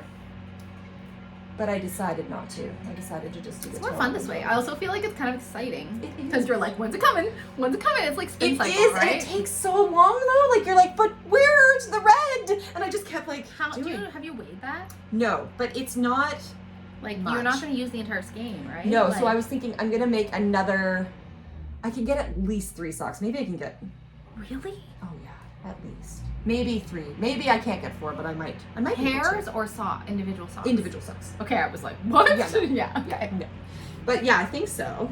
And then I think you probably could, if you think that this is like 30 grams, then you'll probably just make it back to the red. And then the like Right. really, really red part you could use as like a contrasting thing for That's another true. pair of socks. Oh my god, they feel so good. They really feel good. What the heck? This yarn is very soft. It's a super It's wash with so nylon. soft. It's so soft. I think these are so cute. Look how cute And in they this are. and in this Fish Lips Kiss heel, It I fits talked about it the really last time, but well. you basically you stand on some cardboard and you make this exactly to your foot. I would like to note that I don't have a cardboard foot yet. So I know that I'm not getting socks. It's okay. I mean, I could guess at yours. Because yours is going to be a little smaller. Okay, but what's wild is what size feet? 8. Okay, so I wear a size 6. Oh, really? Yes, like 6.5, like 6 wide. Okay. 6.5, both basically because I'm wide, but like this feels like it fits perfectly, and it's not for my foot. Well, this little it's bit, off a little there's a bit. little bit, off. and that's what I mean. When But it's like- done right, it's just it. I also, Okay. and we're back. Did this happen our last one too, or was it the one before? Yeah, last time somebody called Yeah. and the video ended. This time we ran out of storage on our phones. So it turns out we figured out why. That it was an app that was like had Eating everything. eating everything. We just deleted that app. Yeah. We're back. Cute sock. Cute sock. I love sock. a gradiented sock. Me too. It's fun. I so wish, fun. in fact, I wish I had it like even in a cake or something so I could show So you you could because see it it? gets really, really red, like really enjoyable Christmas red. You know, like the blue undertone, like. But what Right. are you gonna do if one skein makes 3 socks? I'm What are hoping you that gonna 2 will do look with- close enough. Yeah, but then what are you gonna do with the one other sock? Probably wear Amount. it because they could knit like. Oh, like you'll have 3 socks in one pair? Yeah. That's adorable. Right? Because I get holes Yeah. in my socks. You have your backup sock. You know, it's lost So or something. You are like really like I feel like for I'm into somebody socks. who at some point was like never with the toothpick knits. Yeah. You have become like toothpick knitter. Only this doesn't count. Doesn't count? No. I don't love the magic loop thing. Like I really want to be a sock knitter. These feel so good. They are. I like magic loop for socks. But I there's don't something know about the why. action I of, don't like, get the laddering. I don't know, uh. or is it laddering? Yeah, Whatever yeah, that where thing it, is. like, I just splits. don't. I don't know why. I don't really go hard on it. Maybe if I do this kind of sock that's like half stockinette and half ribbing, Yeah. like maybe that's the jam. Because when I've done the like just the stockinette ones, I get like I'm like ugh. Like once I get into my stockinette groove, then I have to like pull You do it, have to keep right? doing that. But maybe almost, if it's yeah. like a little bit different, that it's like doing fun little segments. Yeah. Well, and this one, because everything was different, you know, I did this up to here, then you got to do the heel, and then you're going up, and then it was ribbing all around, for the and then ankle, you have yeah. like the color work if you want to just do color Yeah. work, then back to that, and then one by one ribbing. Yeah, there's like a lot of There's a lot of change in a satisfying kind of way. Yeah. Right. I think also a sock feels so nice to put on. Like it's very convenient once you know the formula. You, as I Your say, you formula, can, yeah. my like whichever one you choose, because everybody's gonna have their own little formula. Then you can bring it anywhere, and it's so small. Walking, I love a sock to walk and knit. It's just good. And then you get a sock. Also, sock gradients are the kind of yarn that I want to buy the most. So I have like, I don't know, 3 skeins of Shirley Bryan Yes. yarn. So she just does the most epic gradients. Yeah. And it's sock yarn. And she does the sock, like her gradients are like specially split so that they're perfect for a sock. Yes. And I bought 3 skeins, not thinking that I was ever gonna buy socks, but thinking I would use it for like color work in of something that like, course. you know, instead of using spin cycle, I'll Yeah. just use like Shirley's stuff. But Yeah. this is looking at this, I'm like, oh, I really maybe should do socks. And also feeling it on my foot. I was very happy. I like This Cascade Heritage is actually really soft. It is very soft. It's It really also has that nice. sort of like fuzzy, Yeah. It doesn't like not feel a halo. Yeah, and it doesn't feel super washy to me. This Yeah. one feels better. And you can put them in the laundry, right? Technically. Do you ever do that? No. Do people do that? Yeah, okay. I think people do, but I do not. You do not. Yeah. Yeah. So those are those. Great. Okay. So now, yeah, do you have another thing? And then we both have this to talk about, I guess. Yes, I didn't bring this, but we'll talk about it. Or we'll talk about yours. I was funny, I don't really prep, but as I was packing, because She has to now. I have to now, because I can't just pile 4 bags in the car and be like, what's happening? Because I took the train down. Had to be an acceptably sized bag for the train down into the city with the like commuters. I was like, what can I actually bring without getting daggers? And I was thinking about how am I going to describe this object because it's an unfinished object, but it's like a finished, unfinished object. So, let me get it. What could it be? Is it like half of a pair of something, or? Okay.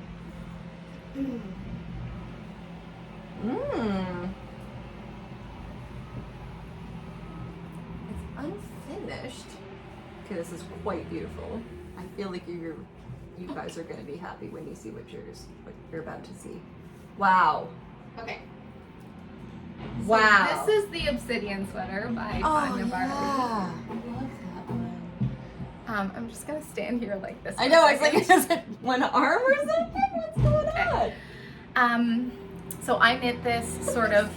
I knit this. It's so bizarre. Finished, unfinished object. Okay, so. Oh, you decided? I can't decide what to do. So this is. This is one where I think that Show the original. Showing the original is probably a good idea. Yeah. Okay. Oh. So What a sweater. this is the Obsidian by Tania Barley.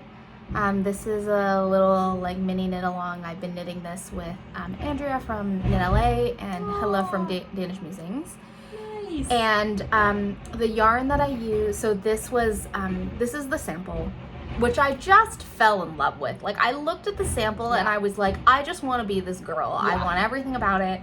On the moors. And so rare for me, I bought the yarn that was in the pattern. Now I only bought the main color, this black, which is from Woollen twine, and it's this like delicious Welsh. Oh, hang on. 50% Shetland, 50% Welsh Mountain, and Welsh Mountain yarn, I always want it because it is the most delicious colored black ever. Yeah. So I saw the black and I was like, I absolutely want it. I need it. And then she had used in the sample like an oatmeal that wasn't available in stock at the time. So I was like, I'm just gonna buy the black and then we'll see what happens. So I knit this the size 3.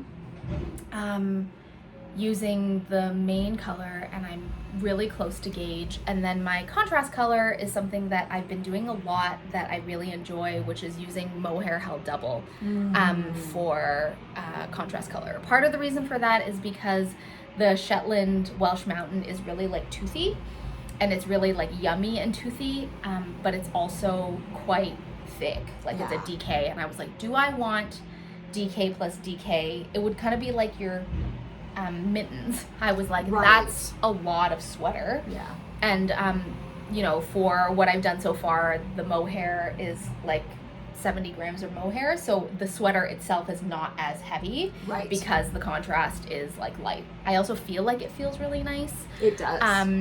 And it also would give me the opportunity to use like little bits and bobs from my stash to create like a little baby fade, because there were a lot of conversations, a lot of pictures back and forth between the three of us of being like this or that or this or that, and at the end of the day fun. I love the sample so much, and this just like black contrast, with like this high contrast thing. So but by using the mohair you kind of like softened, like it's so it's still high contrast, but it's softened by the which I liked, sort of this like fuzzy watercolory look. The other thing that you'll be able to see actually is that obviously 2 skeins of mohair held double versus like a DK sort of like puffy like has body yarn. The gauge is quite different, and so I was like, it's like a fine, to me I was like, it's like a fine line tattoo, because the mohair is skinnier, so it creates less of a like bold thing, which I liked, because in all honesty when I looked at the thing I was like, it's beautiful on her. I don't know that I can pull it off. Like I feel like it's a very like, it was very, you mean hers? Punchy, hers. Okay, fair. So here's the thing. The pattern comes with a couple of options. One of the options is to make it A-line, the body A-line versus straight. Is that what she has? And she has, her body is A-line. And then it comes with 2 sleeve options. like balloon sleeve or extra balloon sleeve. Right?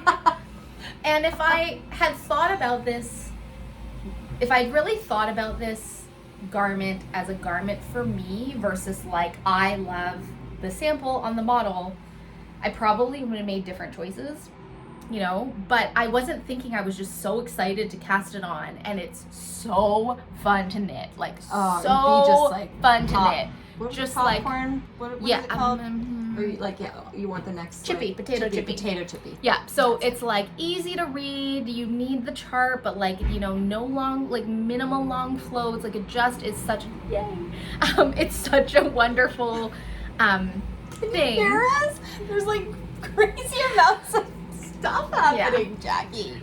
Yes, long floats. No long like floats. there's maybe like a couple long floats, and Oh. because okay, here's the other thing about mohair. If you use mohair as your contrast color, you don't need to mess around. You don't have to worry about floats because that stuff will just like Velcro to itself, and it's fine.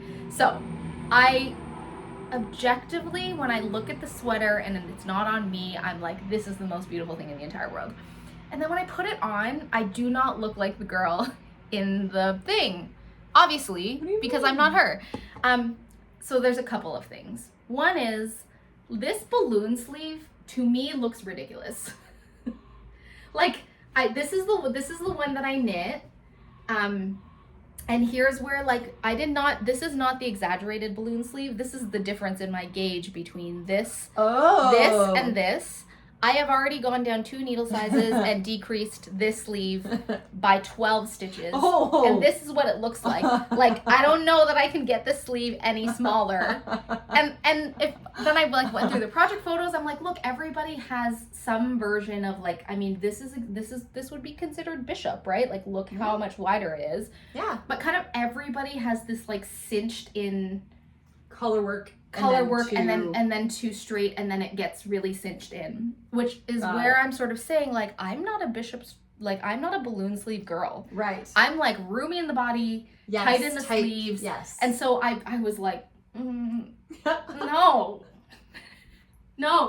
and I also made the decision not to make it A-line, again, because I don't really love an A-line look. I have 2 colorwork sweaters that are a little A-line, and I like them, but I don't love them. So I did the straight body, and then I ended up with the sleeve, and I was like, this is not doing it for me. And even if I could take the balloon sleeve out, for whatever reason on me, it feels like the length of the cuff that doesn't have color work doesn't look right. Does that make sense? I guess I'm wearing dark colored pants, so it's hard to tell. Okay. But it just feels, I don't know. The other thing is that the way that this sits on my body, one of the things that I like about, that I never noticed, that is not the case for the model, but in a lot of the finished object photos that I liked, is like that the end of the arm motif doesn't end at the same place as the body. Because I think, you know, and we've talked about this on the podcast many times, like, I'm petite in this direction and I'm wide in this direction. So I'm really conscious of things that are just like a wide panel. And I feel like where this ends, it's just like I feel very boxy. And that the bottom is like somehow not long enough, but I can't see myself really wearing it any longer than it already is. And so I think my row gauge maybe is like large, or because I'm petite compared to the model, it's like I feel like the motif should stop here on like me, around your at my natural waist, as opposed to going all the way down. You're right. But I don't really want to rip the whole thing back. Do you know what I'm saying? I do. So, like, it was one of those moments where I was like, it's on the needles, I steam blocked it, I'm like, this is the most glorious thing I've ever knit, and then I put it on and I was like, boo. Like, it just doesn't do the thing. However, I think it's still objectively beautiful. I don't actually want to rip back the entire thing because I like actually the length of the motif. I mean, maybe I'll just wear it French tucked, but I have to decide what to do with the sleeves. Okay. And I don't know that this is gonna work. Well, you for don't. me. Well, I mean, I think it doesn't. Oh, that's actually so pretty. It doesn't work for you because you're saying it doesn't. So, like, these things But are. this isn't just in my head, right? Like, it looks bizarre. Or no? I don't. You don't think it looks bizarre? Oh, sorry, that went off. But I think when I look at the actual original, that is like hers does have that. Like that's the design. I don't think it looks bizarre. I personally don't think it looks bizarre. No. When I looked at it, it wasn't like I was like, oh, what's going on with those? I feel like I just have like there's like a small being attached to the end of my sleeve. Do. But that's kind of look. I think that's the look. Okay. Maybe it's like the Clydesdale look. It's like a big like hoof. Like a cute little clumpy foot. Like a clumpy little foot. Yeah, I don't know. I like, it was just one of those things where I put it on, I was like, it's weird. I think, well, it is a different look. Yeah. So maybe you just don't like that look. And then your other option, what are you doing on that side? You just cropped it. You just cropped it. I cropped it. So I mean, that looks great. Like, you'd just be happy. Would you be happy to just do it that way? Like, that looks lovely. So what I did here, so this one I knit according to pattern, and then here what I actually did is I made a modification to the pattern so that the sleeve ends shorter. Yeah. And it reminds me of, you know, you had knit the Thistlethorn pullover by Lavagna Patricelli, which is still one of my favorite sweaters that you've ever made. And I remember you made the choice to go pretty cropped with the sleeves, and I went that. Yeah. So my choice now is, do I do the short sleeve? Do you like it? I'm not sure. Why? Why don't you like it? I like this better than that, for sure. I'm not sure I like it because this is a like DK weight double mohair. So you don't want it to be like color work. I'm like, is it silly for me to have a sweater that's so like such a warm sweater with short sleeves? If you have arm warmers, it is. I'm saying, I was like, okay, I love my arm warmers. I need the Polymnia mitts. Or the Leslie Friends ones. I love those ones too. Toast mittens. I love them. I wear these all winter. Like, it gets rid of the whole problem. I think when I look at it, I was like, okay, how do I see this fitting on like me and my body? I'm like, there's a version of this where it is like one of those cropped vintage, like more tightly fitted sweaters. I see it as like a tee, but that would not make any sense with the obviously the fabric. I could. Like, I could see that as being a really like cute, like from this. From there, yeah. That's what Andrea did. Oh, did she, Andrea? She did. Yeah. I could see that being really, really pretty. And so the question is, like, it's obviously not finished. Like, I feel like I just don't know what to do about it. I think a tee in this fabric, I don't know where I would wear it. I think a 3/4 could work. Would you ever wear, like, this is flashback, but like things come, I've been thinking about the 90s more for whatever reason, like in 90s fashion and stuff. Like, you know, we used to wear like a long sleeve tee underneath a sweater, and so you would have like the long sleeve tight t-shirt. I don't know that I would do that, but I do think that I could do a 3/4, or the other option is that I do a full sleeve but rib the bottom. Yeah, from there. In order for it to be like tighter.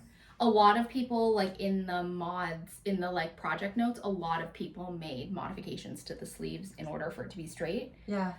Just because it's a lot, like if you look at it, because the color work doesn't have any decreases in it. I was just going to ask if it had any decreases. You have a lot of, and that's part of what makes it so beautiful, right? Like this little panel that she did is so gorgeous. So pretty. That I wouldn't want to mess with that. But what it ends up meaning is that you end up with like, even the straight sleeve option is like got big. Yeah. Big sleeves. What about, one other possibility is that you actually extend the color work. All the way down. And then you have this all the same. And then you just, right at the bottom, do a little rolled cinch. hem. I didn't even think about it. Yeah. So it would look like not even any ribbing. I wouldn't do it. I would leave it like just bind off in stockinette. And let it roll a little bit. Let it roll a little bit. That is a good thought that I hadn't considered. So that. And then you could just chop it. Like, you could literally cut it here, and then just keep these, like, cut this part off, and then just, if you have enough wool. Yeah, I have enough wool. Yeah, and then you just keep to take it all the way to the end. Yeah. Oh, you're smart. You're a smart lady. So what do we think? I don't know. It's like when I look at it like this and I like put this arm away, It somehow, I feel like this is my comfortable length, right? Like I like. It's not very far. It's not very far. Would you go further? Well, no, I mean from what you already do. From what I already do. Yeah, you often. I'm pretty sure that this. Oh, sorry, everyone. It's short. This is short on you. I'm pretty sure. This is a happy length for me. Yeah, so it's pretty close to that. So it's pretty close. What I do see is that you're pulling it a lot. Yeah, I am. And so then it's like, is that because you don't? You're only because you're looking at it right now, or is it going to annoy you? I think I'm accustomed to having 1 more inch than I currently do. Yeah. Which I think I could very easily go back and you also could do that. Give it an extra inch, or I could do the entire thing. Yeah. Or you could just, you could go to there too. You don't have to do all the way. Yeah. But I think that that's the key. Like in both of these cases, it would be like continuing your color work. Your color work needs to go until further. the bind off, or like your. Yeah. Okay. That's not going back to any kind of stockinette. Yeah. So to basically not have this black chunk. Yeah. Which I think is what's throwing me off. I think so too. But I mean, I think first of all, I just want to say that like the pattern is brilliantly written. How this carries through is brilliant. It is so fun to knit, and I think I was as we always do sort of like after something comes off the needles, you go through this process of like, okay, if I didn't fall in love with it, like what was it, or like if I fell in love with it, like what are the pieces that I love about it. And if I'm being honest, what I didn't do as a knitter is I didn't really think about ease. Like, I think, for me, for a balloon sleeve to work, you have to have balloon everywhere, right? Like, not everywhere, but like, you're saying. Yes, it should not be tight. Like, it couldn't be tight. Like, I didn't have enough ease through the bust and the body, I think, to carry the balloon sleeve. And if I think about just like what I tend to wear, it's gorgeous of like her and her full skirt in the Moorlands. It's not my style. So, right. You're not wearing that. I'm not wearing that. Frolicking in that environment. Even though there's some fantasy version of myself that is, right? Absolutely. Well, she can wear it. Yes, she can. And hers will have straight sleeves with no funky balloon. But, I wanted to show it on the podcast because it's what I've been working on. It's beautiful. I think it's beautiful. I feel like it's most beautiful on the hanger. And also because I wanted to be held accountable to actually finish this thing, because I was like, I don't know what to do with the sleeves. I'm glad you have extra wool, because if it had to do with so much extra wool out, that would be painful. But like the fact that you can just chop and then just continue. Yeah, that makes it help. I do think that I could. I mean, this will tear out really easily because right. Actually, this one you're right. It's just you'd only have a little bit of the mohair. Actually, you're right. You don't even have to chop it. I don't have to chop that much. I think it'll still go. But I had so much fun like painting my own little gradient. It's very, I'm sure that you can't see that there are different colors, but I swear there are. Like, well, I can definitely see the brown. There's a little bit of like green in here, and that also like made it really fun. Made it an extra fun like layer of the process. It would be again that idea of like the change in things and making it to the next stages and stuff. Yeah. So, more, and I have the recognition that this is one of those pieces that like, to me, like this is a Rhinebeck sweater in the sense that like it's beautiful. Right? Yes. Way too hot for Rhinebeck. It's like, it's beautiful, and it's not necessarily one that I'm going to pull out of my closet all the time. Yeah. And to your point, trying to find a balance in terms of like the knits, especially, like how many years in are we and how many sweaters have we knit? It's like finding a balance between like the knit that is joyous but doesn't get worn that often versus the knit that is joyous in a less loud, obvious way that will get worn again and again and happy again. When you put it on. I feel cozy and happy. There are a few, and we'll do this I guess in our roundup over the year, somewhere whenever we do that. Right. End of year roundup? Was there something where somebody said to do the... Someone suggested that we'd be doing the roundup, like, not quarterly, but like half a year or something like doing that. the summer ones. No, doing the winter ones from last Could you remind us? Pretty sure it was something like that. Yeah. What would you round up at this point? I guess at this point we could actually round up the winter things, right? And then except in that the we winter... forgot. Yes. Yes. I kind of think it's almost like the summer stuff. Okay. Even though some of it we only just Finished. But like, what did we do? Yeah. What did we actually wear? Yeah. Like, yeah. What are our most? There are some things that I Right. absolutely like just wore this summer, and then others. Yeah. Same. Yeah. Same. But as do you have a Rhinebeck knit? Are you thinking about a Rhinebeck knit? No. Yeah. Neither am I. No. I feel like now, because like the renovation is like 80% done and the studio like has people in it and are moving through, I feel like I finally now You have a window. am in a space to think about like, oh my god, Rhinebeck in a month and we're going and we're gonna be at the Woollen Affair with Melissa at Sonder. Like, then I do want to make something then with Sonder.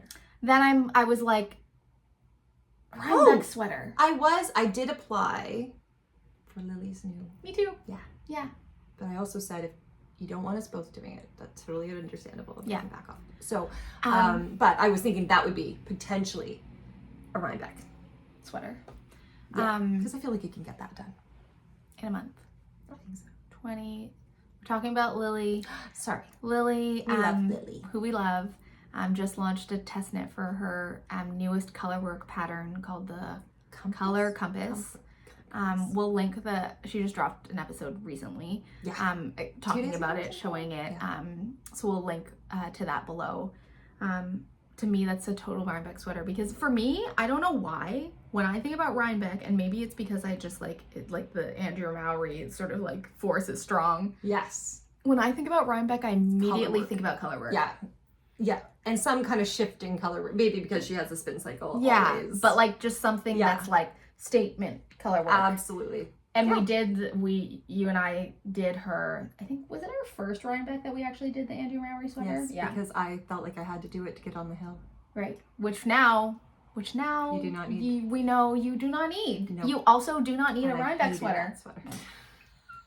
And then I saw Casey, right? Young Folk. Yeah. I saw she did her like roundup of best fitting sweaters, and the test leader was on there, and I was like, it's true. I just talk about energy.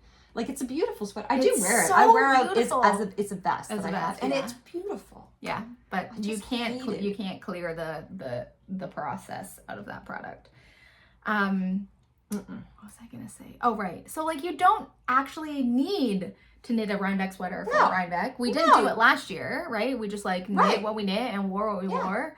But there's something about like now that I feel like we're a month away, I was like, are we doing a Rhinebeck sweater? Like now my brain is starting to get around it. What can I actually conceivably get done though in the next month? Because Renos are not done. Right. I don't know. It would depend. Yeah, I guess on that test. I'm just gonna mention this because if anybody is in the same boat. So, we were talking about like Sandnes Garn before, and by the way, like this, as a pattern book, so good. One of my favorites. Where did you find it? Hard to find. I don't know if is it hard to find any. I don't know if it is anymore. It sort of like comes in and out. Like I remember there's a period of like you couldn't get it anywhere, and I was like looking. But now maybe. Yeah, I think so. So there's a million amazing patterns in this book, but this one has always been like I am like, that is who I want to be. It's so you. Like, is that the Frankie sweater? It's yes. Yeah. Frankie, I think so. And it's the Alpaka edition. This, when I was talking about what makes me happy throwing on, it's a big, cozy, oversized sweater that it actually doesn't matter what I'm wearing underneath it because it's that big. Like, look at this ribbing. Oh my god. So good. So much twisted rib. So much twisted rib. I may regret. We shall see. Oh, I wonder what the I think I looked. The gauge was possibly a little smaller than I was hoping it would be. Say it's like 18 or something like that. Oh, that because I have knit that sweater. You have knit not in the alpaca, and I have not. It's been like in timeout because of the twisted rib for. So you because I was like, I've never seen it. Have I? It's never 18 been on the stitches. You're right. Yeah. Okay. So for me, I love the sweater, but I also love the color. Yeah, the color's so good. I would kind of, like, I bought this book a while ago, and every once in a while I think about it. And there was, I think, a sale. Oh, I think it was the Knitting Loft was having a sale, or something was coming up. There was something where I was like, oh, you know what? I'll go do this. And they have the Borscht alpaca. Oh, I can't wait to pet this. I've never felt it in real life. But they didn't have it in this color, jelly bean green. Jelly bean green. Isn't that cute? Now, that is a different color in my opinion than this. Yeah. This has more of like a Kelly green feel to it, but I guess that doesn't look. See, this one has more of a blue undertone. It's bluier. In any case, I still like it, but they have discontinued it. They have discontinued. I started looking at it and I was like, oh no, like they don't make it anymore. Yeah, I'm like, well, why would Knitting Loft not carry it? Like they have a very like good selection. Yeah. They're an incredible, great Canadian yarn store. Yeah, and then I started looking, and then I was like, and then I found it at Art of Yarn in Kelowna, BC. I think it's Kelowna. And they had like 17 left. And I'm like, oh, do I need it? Blah, blah, blah. And that was when I was like, oh, maybe it was just Knitting Loft didn't carry it. And then it occurred to me, what? Because I was looking at a few places, like none of them, they had it, but not the color. Like, is it possible that they would discontinue this incredible color? No. Yes. But so it's discontinued. But happy story, because I see a giant bag there. Oh yeah. So I bought, I think I'm trying to decide like how big, like I think I'm gonna go, it's quite large. What's the like suggested ease in the pattern? Does it I tell think I'm you? gonna go with a medium large basically is what I'm saying. Because they have an extra small, medium, large, XL, XXL? I don't know. I can tell you the actual, the centimeters, I'm like, okay, that seems big, but that's the whole thing. That's the whole point. That's the whole point, right? Okay, so you get basically the bust is 129 centimeters, 139 centimeters, or 149 centimeters. There's only that. Me, but... Oh, really? Yeah, I have no idea what my bust size is in centimeters. Oh! Like it won't go in my brain. It's like I also can't convert ounces to milliliters. That's a little harder, yeah, I find. I guess. But this one, well, yeah, 2.5 again. Well, anyway, we'd have to do the math on that. I know that is quite, like, my bust kind of changes, but let's say, like, it's somewhere between, like, a 90 and 95, I think, centimeters. Yeah. So that's, like, 30 centimeters, which is 12 inches. That seems right, though. Yeah. In terms of, like, ease for a sweater like that. Yeah, it might be even a little bit more. But anyway, I think that's what I'm going to do. So I bought, and then I just bought an extra one. Because I'm like, you get a hat or something, right? That looks up, I think it's a little more green than this. Is it single or double? Single? Double? So interesting. The fluffy yarns. Yeah. Oh, that must be single. Look at how, like, oh, that's yummy one? and chonked it Oh, is. yeah. Yeah, it's got to be single. Oh my god, this is going to feel so amazing. It is going to be great. What's the yardage on this? Okay, 96% brush alpaca, 4% nylon, and it's 110 meters per 50 grams. 110, so 210, so that's about 250, 230. So it's kind of like DK. That makes sense. It's like a DK-ish. Yeah. For 18 stitches. That makes sense. Oh my god, it's going to be so yummy. It's going to be amazing, hey? It's going to be so yummy. I'm going to be so jealous. Yeah, I think it's love just this color. It's just one. I love it too. So that's good. a better color there. Like I feel like I think that's more true now on the screen. I'm excited. So that is one that I have been looking at going, I might just want to cast this on. I feel like it'll be best. It also would be fabulous for Rhinebeck. That's what I'm thinking. Because it's like easy and breezy. Because this is the other thing about Rhinebeck that, I don't know, someone mentioned to us in our very first year is like, please remember that in upstate New York in October, it's hot. Yeah, and everyone's like rocking their sweaters, but everyone, like, eventually you're just like melting. Like, yes. I think last year I was wearing a skirt and a sweater. Like a like above the knee skirt and a sweater. And that was I think a good it was temperature. Cooler last year. It was because at Woollen affair, I remember that being cold in the morning. Oh yeah, that's right. Remember? Yeah, yeah, that's right. But then it warmed up, I think. Anyway, we are going. Did we say that? Yes. You did say that. We are going. Yes, obviously, because we're talking about Rhinebeck Sport. And we would love to see you. Yeah. If you're going to be there. We say this a lot. I don't think... So, okay. Rhinebeck moment. We're going. We will be at the Woollen Affair at the Sonder Yarn booth with Melissa. Yay! This is our favorite it's our favorite thing. thing. To do. It's our favorite thing to do. Again, like... For those who don't know, we volunteer. We volunteer. She offers to pay us, but we're like, no. We just want to just do this. Play yarn with everybody. Oh my God, it's so do our great. favorite thing. So we'll be there. If you are going to be there, come say hi. Yes, please. And, you know, we'll be around the fairgrounds on Saturday and Sunday probably. We haven't even talked about our plans, but if you see us, just know that, like, please come talk to us. We want to talk to you. We want to give you a hug. We want to hear all about your sweater. We want to pet all the things. We really do. Like, it is one of the, it's like the highlight. It's why we go. Yeah. We go to get to have that, we like, have no business buying more farm yarn. Like, we're going to see people for sure and meet people. Yeah. You guys. And it's like, I was trying to describe Rhinebeck to a non-knitter a couple weeks ago, because they were like, what?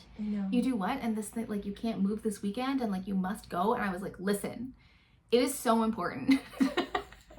This is not negotiable. This is not negotiable. That's true. And what I ended up saying to them is that it's like the closest that we get to adult summer camp. Yeah. I think for us. So like, for those of you who, like, I actually didn't go to camp, but it's like, I feel like it's just such a, like, Canadian institution of this, like, this thing where it's like, okay, you have all of your, like, your neighborhood friends and your school friends and whatever, and then there's this, like, specific segment of friends that you are, that, like, you're so super tight in a way that you're not, like, there's a kind of, like, closeness that doesn't exist in, like, everyday life. Yeah.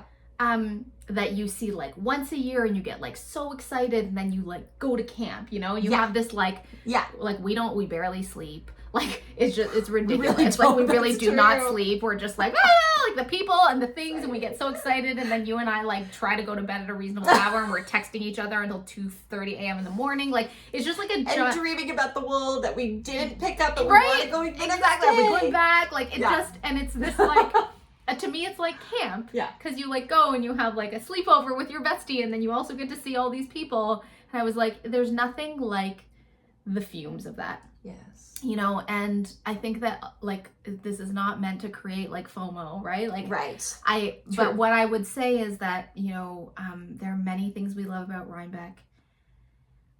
Seeing all of you, getting to just, like, be in that environment, but also that it's become this, like, tradition where Carmen and I get to spend, like, we spend 5 days together, we drive down, we, like, eat the same sandwiches, and, like, it's just, like, you makes a mean sandwich, like, really good. Like, how did that not even pop straight into my head? And, like, the apples, and, like, and it just becomes this, pizza. Like, it just becomes this thing.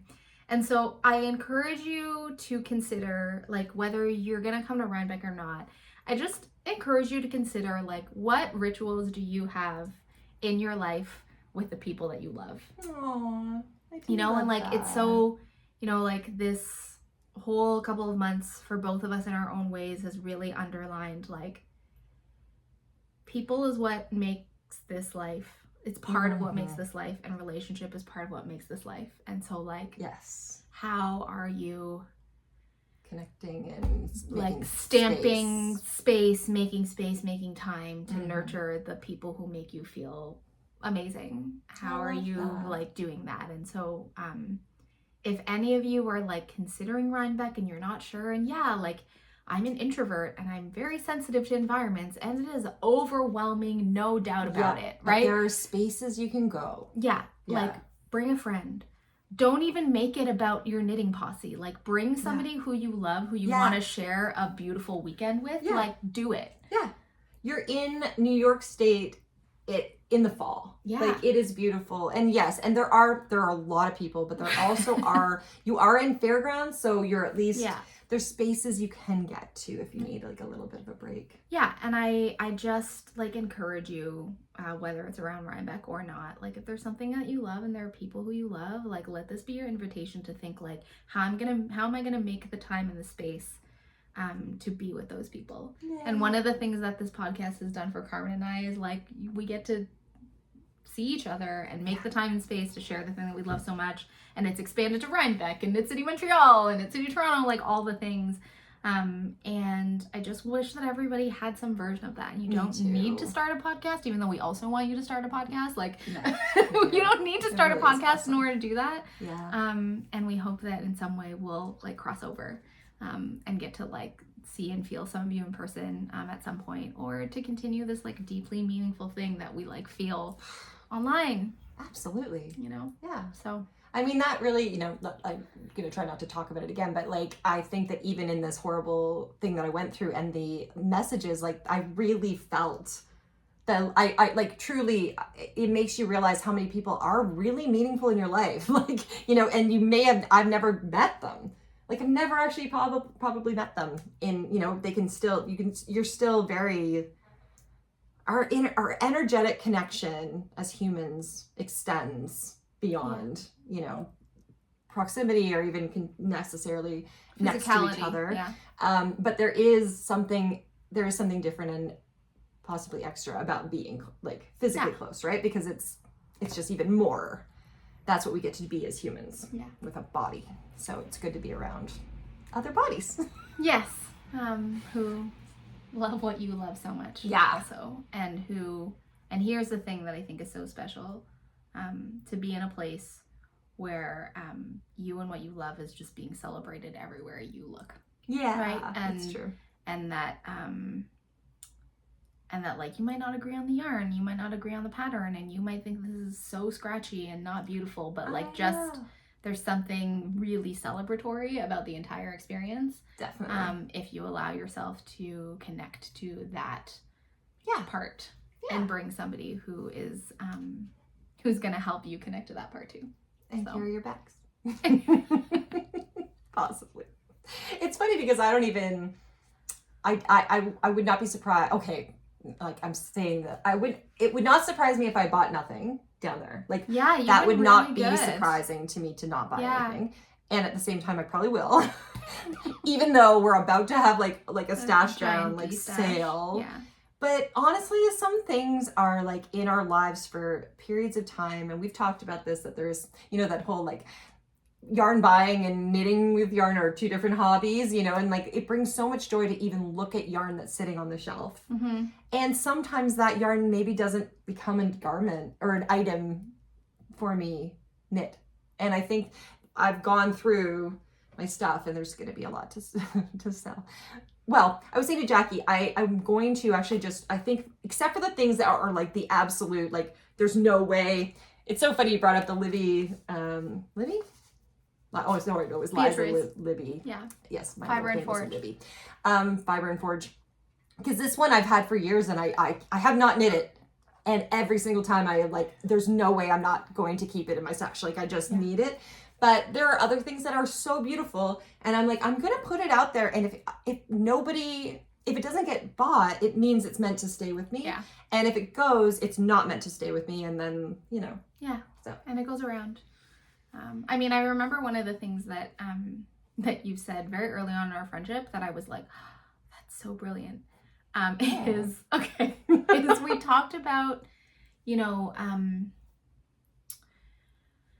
purchasing yarn as a way of supporting the arts, or purchasing yarn as a way of supporting, you know, our values, right? And that, you know, you and I have the privilege to be able to think about, okay, this proportion of, you know, what we make in our day jobs, we want to contribute to certain like causes in the world. Yeah. And how you had sort of flipped from like a cause that comes with like a receipt, yes. like a certain kind of receipt, to supporting small farms and supporting like artists, right? And I was like, ding, right? And there was a lot of that. And I think that there's a point where I was purchasing with that in mind.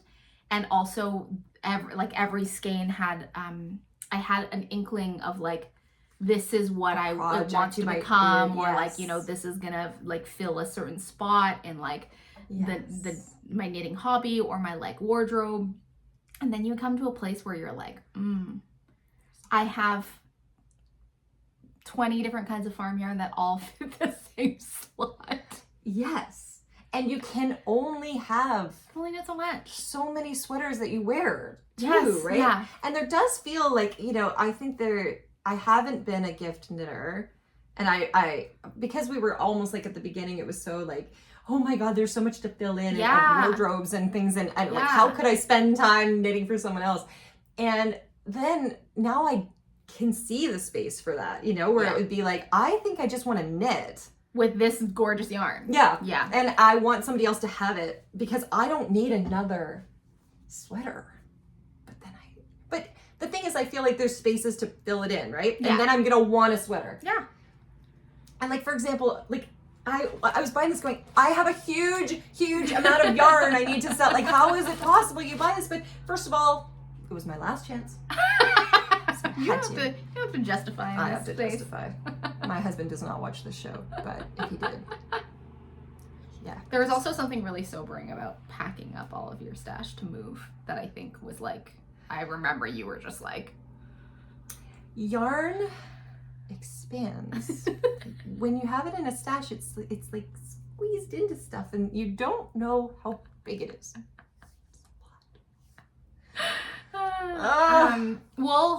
So we have plans for what that's going to look like, but they're not yet like in motion, but like hopefully not too long, because it would be nice to just, I think, and now's the season, right? So what we were considering, only because the idea of shipping this amount of yarn away feels overwhelming to me. Also, like, with our postal. And with the postal stuff, and then the whole stuff with the tariffs and like all that's a lot. I don't know how that all works.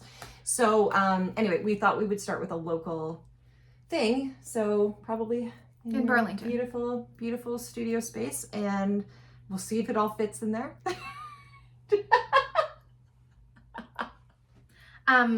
So other thing is like, would people be interested in sweaters? Oh yes. Like if we were to do like a de-stash, but also like sweaters, would people like sweaters to be included in that? Yeah, I was thinking I was going to bring them, and if somebody wants.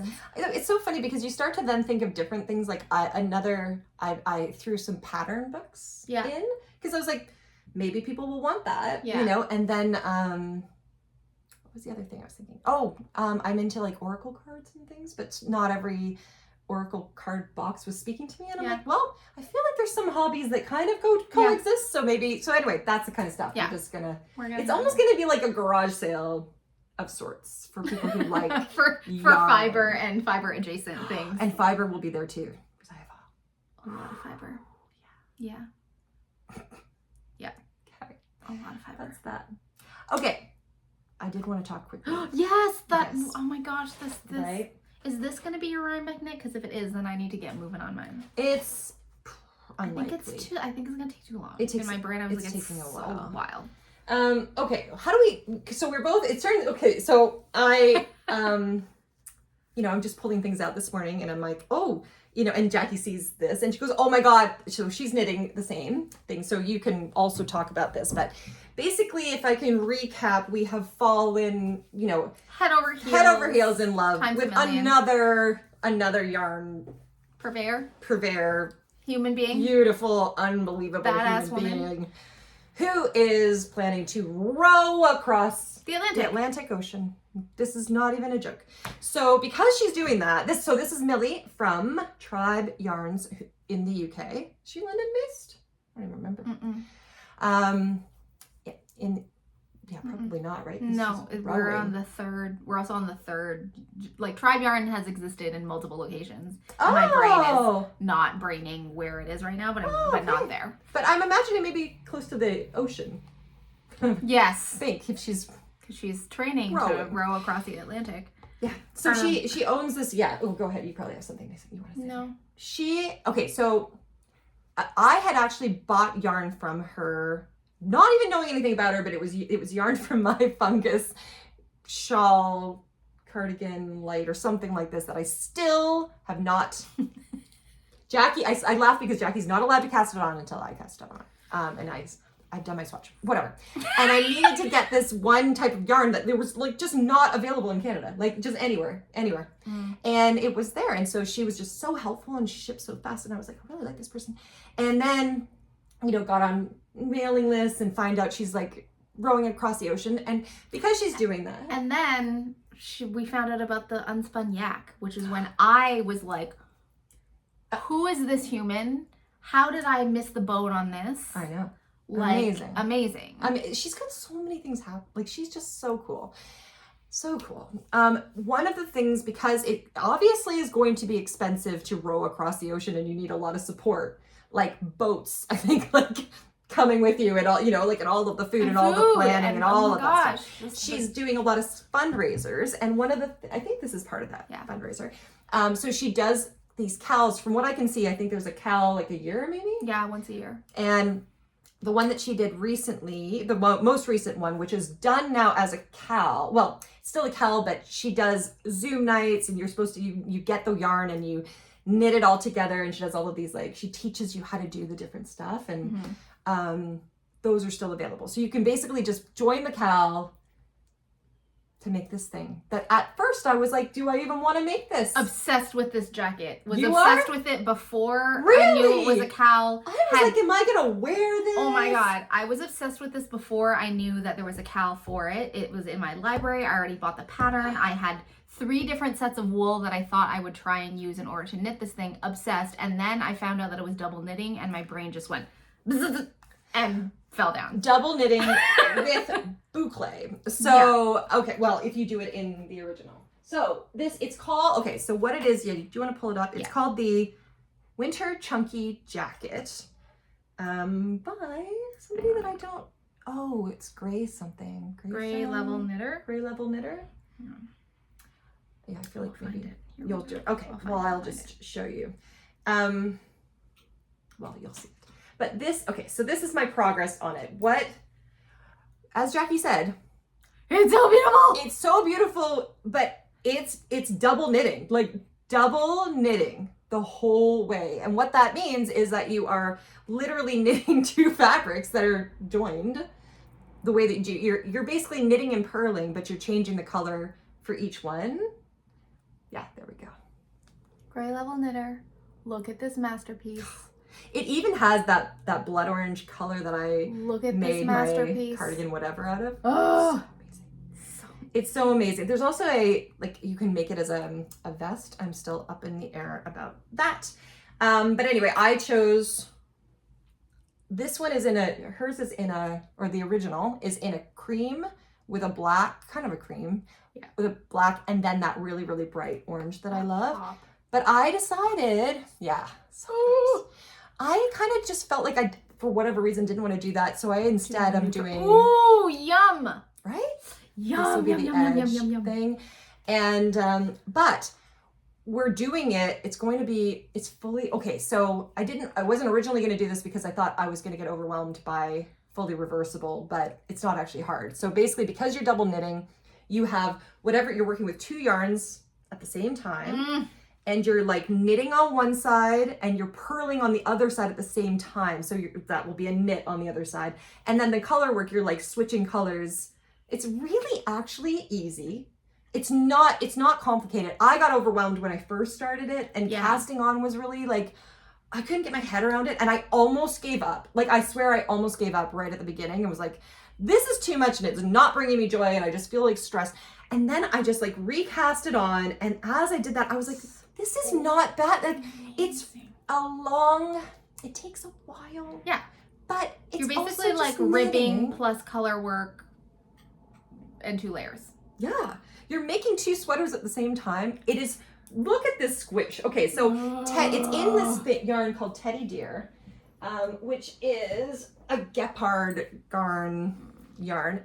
Gepard Garn yarn. Nice. And it's a boucle, as you can see. Bulky weight, I think. It's like a chunky maybe. I at first was like, do I want to do that? That sounds hard. And I've knit with boucle before and been annoyed because you can't necessarily like get it through, like, you know, like there's bumps. So like as you're like tightening your stitches or whatever, sometimes it can get caught. Super bulky. Super bulky. Oh, there you go. 82 yards per 50 grams. Wow. And it just expands. 50% merino, 40% alpaca, 10% nylon. Oh. I have not found this to be uncomfortable. Every once in a while you may you have to just be careful to get the actual core instead of as you're like getting and not get caught in one of the boucle like loops and stuff. But apart from that, it's so like squisherama. So like yummy. I actually now I'm like, okay, no, I'm finishing this because that jacket. Putting that on is going to be amazing. So in order to make it, the only reason it's not fully reversible is that in the pattern, the underside, because you have now wait a second, how does that work? You use basically, the other one is Woolia. So they're both from Gepard Garn, and the underside of the sleeves is Woolia. So I think to make it reversible, like basically I think I might have to make if I was going to use this color in the sleeves, I'd have to change it to, I'd have to change it to the other, or make that, I guess, I don't know, maybe put it in after. Sorry, I know I'm talking as I'm like, maybe if you show them, right, you can see that the sleeves are the other color. So which means that on the other side of that, it will be all orange. Yeah. So if you don't mind having, like, I could have the black and then my sleeves would be brown. Yeah. Maybe. But I actually decided to buy a couple more skeins of the Woolia just in case I wanted to make the sleeves actually. Yeah, and also the other thing that I'll say is that one of the amazing things about the cowl happening is that, I can't remember the hashtag, but I like went down a giant rabbit hole here.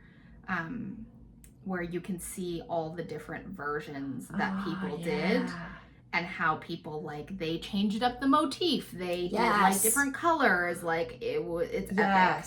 It is amazing. And she really takes you through. So there's a tutorial. So I think there's like 5 YouTube videos that you will get immediately. So when you buy the kit, you buy the kit, and what that comes with is something like 95 pounds credit to buy the yarn from there. So you could do it as Woolia, you could do it with anything you want. And immediately all the YouTube videos are sent to you. Yeah. Yeah. So you could like right away kind of get going. And I started thinking about it. I started getting overwhelmed at the beginning, and then, but as you cast on, you're basically doing the back section first.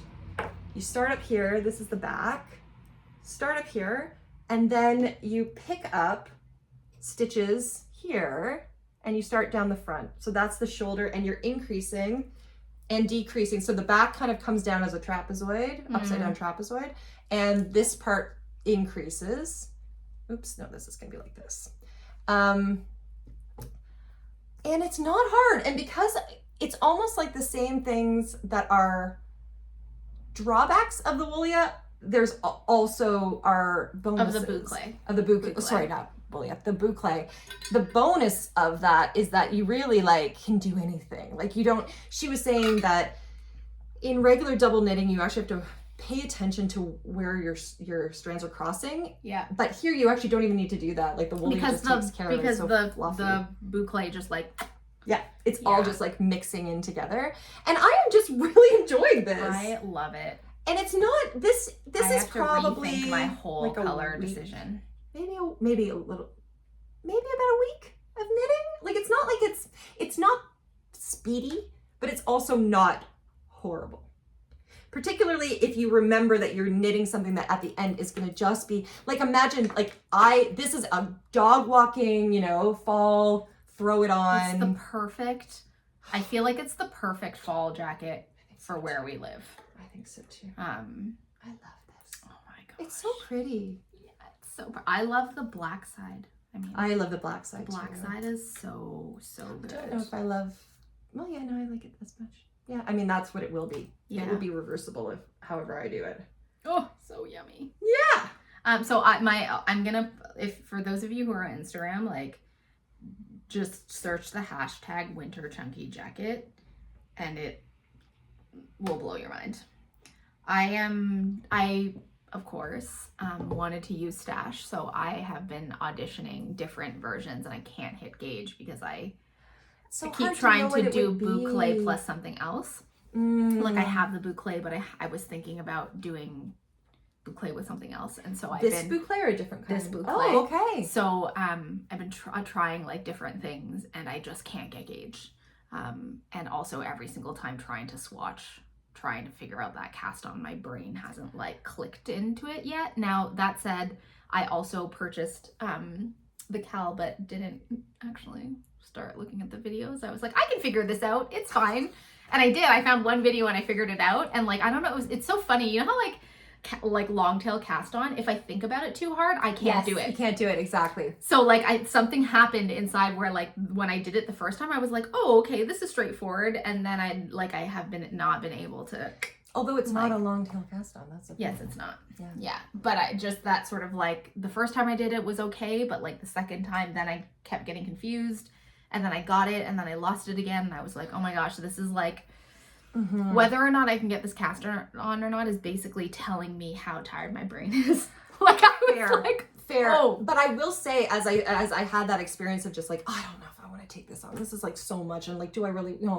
And then I just got past that little hump. Yeah. And then I'm like, I think I'm enjoying this. Like, not just like getting it done. Like, I love it. I'm enjoying this. I like the feel of the teddy deer. I will use this again. There's, I guess people are saying like the you might end up with more than like we might have bought more than we need, like in terms of how much the yarn, how much the pattern calls for.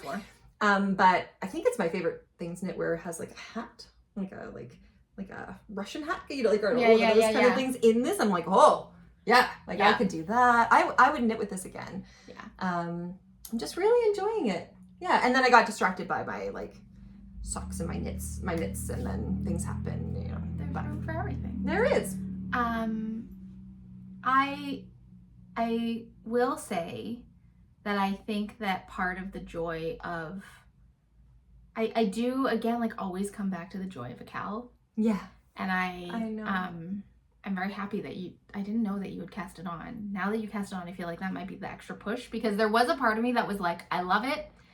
I'm not going to get it done for the season. I was like, there's no way this is going to be done for the wearable season. So I kind of like tucked it in the back. Yes. But now that like you've given me momentum to like go back and try it again. And they are sections. And she's written it very well. So like you basically are like, get this one done. And then there's like, there's literally each in the pattern. You're literally like, and now you're like, there's a picture of the sweater and it's highlighted. Now you're doing this. Yeah. Then you're going to do this. Then you'll do, you know, around like this kind of stuff. So you're also very good at sectional knitting. I like it. I don't like, for me, I don't dislike sectional knitting, but like I think I have like a thing where I need to understand how it's all gonna work before I can go to the sections. You know what I'm saying? Right. Like, you understand how like all yes, comes I don't together. have to look I don't have to look ahead. This you're just like, I'm gonna go along and it's but gonna I like be the a thing. piecemeal. Like I like the idea of like do this and then see what you want to do. Yeah. Like you could cast on a like, you know, sock or whatever you want to do. Yeah. I like it. I like it. And sorry, I did want to say that her videos, it is worth, especially since you're part of the cowl. Yeah. Because you're only going to get these videos being part of that. Yeah. She really takes you through, and she's very smart. And I feel like I'm learning a lot about just knitting, even just regular knitting. Yeah. In this, and the way that she sees things, and she explains why she would do something differently. And she's also, as a person who doesn't always like, I don't want to go back or what, you know, whatever. Some people cast on in this other way and didn't do the way it was supposed to. And she hadn't either. And so she was like, don't worry. Like so she's often saying like, you'll be fine.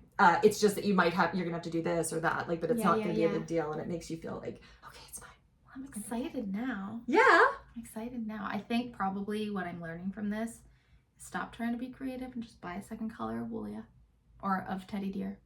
Yeah, because that's what I was. I think you should do that. Well, now that you felt this, now that I felt it, I feel like I was worried it was too heavy. It's because so what light. happened is like I bought the one color, and then I like made a little swatch of it, and I was like, this is like thick, and it's gonna be so poofy.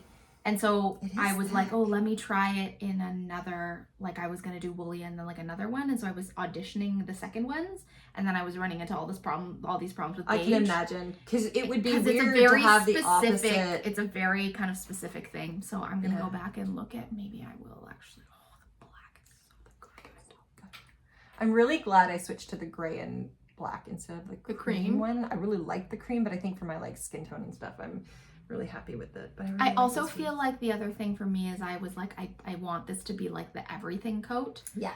And so I want to do like a dark. Yes. Like the cream would not have allowed me for it to be the everything coat, which is like dog walk, chuck it in the back, like stuff it in a bag, like yeah. So this I'm hoping, and I think it will be, is one of those coats you're just gonna throw on. Yeah, all the time. And it'll be a standalone. It's actually not too heavy at all. It's not like, I find this actually incredibly light. It's the needles are heavier than the it's wall. So true. Yeah. It's you know what it is? It's that I looked at super chunky and I looked at the yardage and I thought, Jesus, like that's a lot of wool. I know. You know? I know. But it a lot of the wool nice. is just sitting in these boucles. Yeah, it's true. It's true. It looks chunkier than it feels. Does that make sense? Yes. Like when I was looking at it and then when I swatched with it, I was like, this is a hefty guy. But when something about is, Squishy. Oh my god, it's so good. I want to knit more of this. It really is. Like I could see a teddy bear knit out of this, like some kind of toy. I also think that like, you know, like I don't know when boucle became really cool. Like I don't know when boucle like hit the knitting world, but I always thought it looked beautiful. But then everyone talks about how it's like such a nightmare to use. But I feel like this is what boucle was meant to do. Do you know what I'm saying? I know. You know? And it's not, I have used other things. Yeah. I have, and I have not enjoyed it. And I was like, I'm going to take one for the team because the final product is what I'm going to want. Yeah. But yeah, as I was going through, I'm like, I like this. Yeah. I like it. I just can't wait till it's finished. I also just love a seam that like you can't like look at that. It's not like I like tried anything. Like it's like ew, it's like invisible. This motif is so gorgeous, and if you check out the hashtag, you'll see that people did their own motifs. Like there's a version where someone did a bird. There's a version that had like a thunderbird. There's a version that like has these like Matisse-esque motifs that I'm also like but I am currently in the place where I'm like, I don't feel like I have the bandwidth to like bite it off, but I really want to. I will say one more thing. Part of the reason, so there was the boucle and then there was a double knitting piece. And for those of you who have double knit button bands you think you're going to be done in a second and it just takes forever. And like, it's not like that. Also the gauge is faster. Great, the gauge is fast. I think it's 4. I don't know what it is, but it moves faster and it just does not feel the same. 12 by 20, which is a very funny gauge if you think about it. 12 by 20. That is. But yeah. Oh yeah, this so good. I like it. So highly recommend. And next time you see us, I will be maybe a little bit further, and she will be done. No, I gotta tell you, knitting has not been happening. I mean, knitting has been happening, but shall see. This is the least I've knit. Yeah. Maybe ever. Yeah. No, I mean, fair enough. Maybe ever. Probably similar. Yeah. I've been knitting, but not.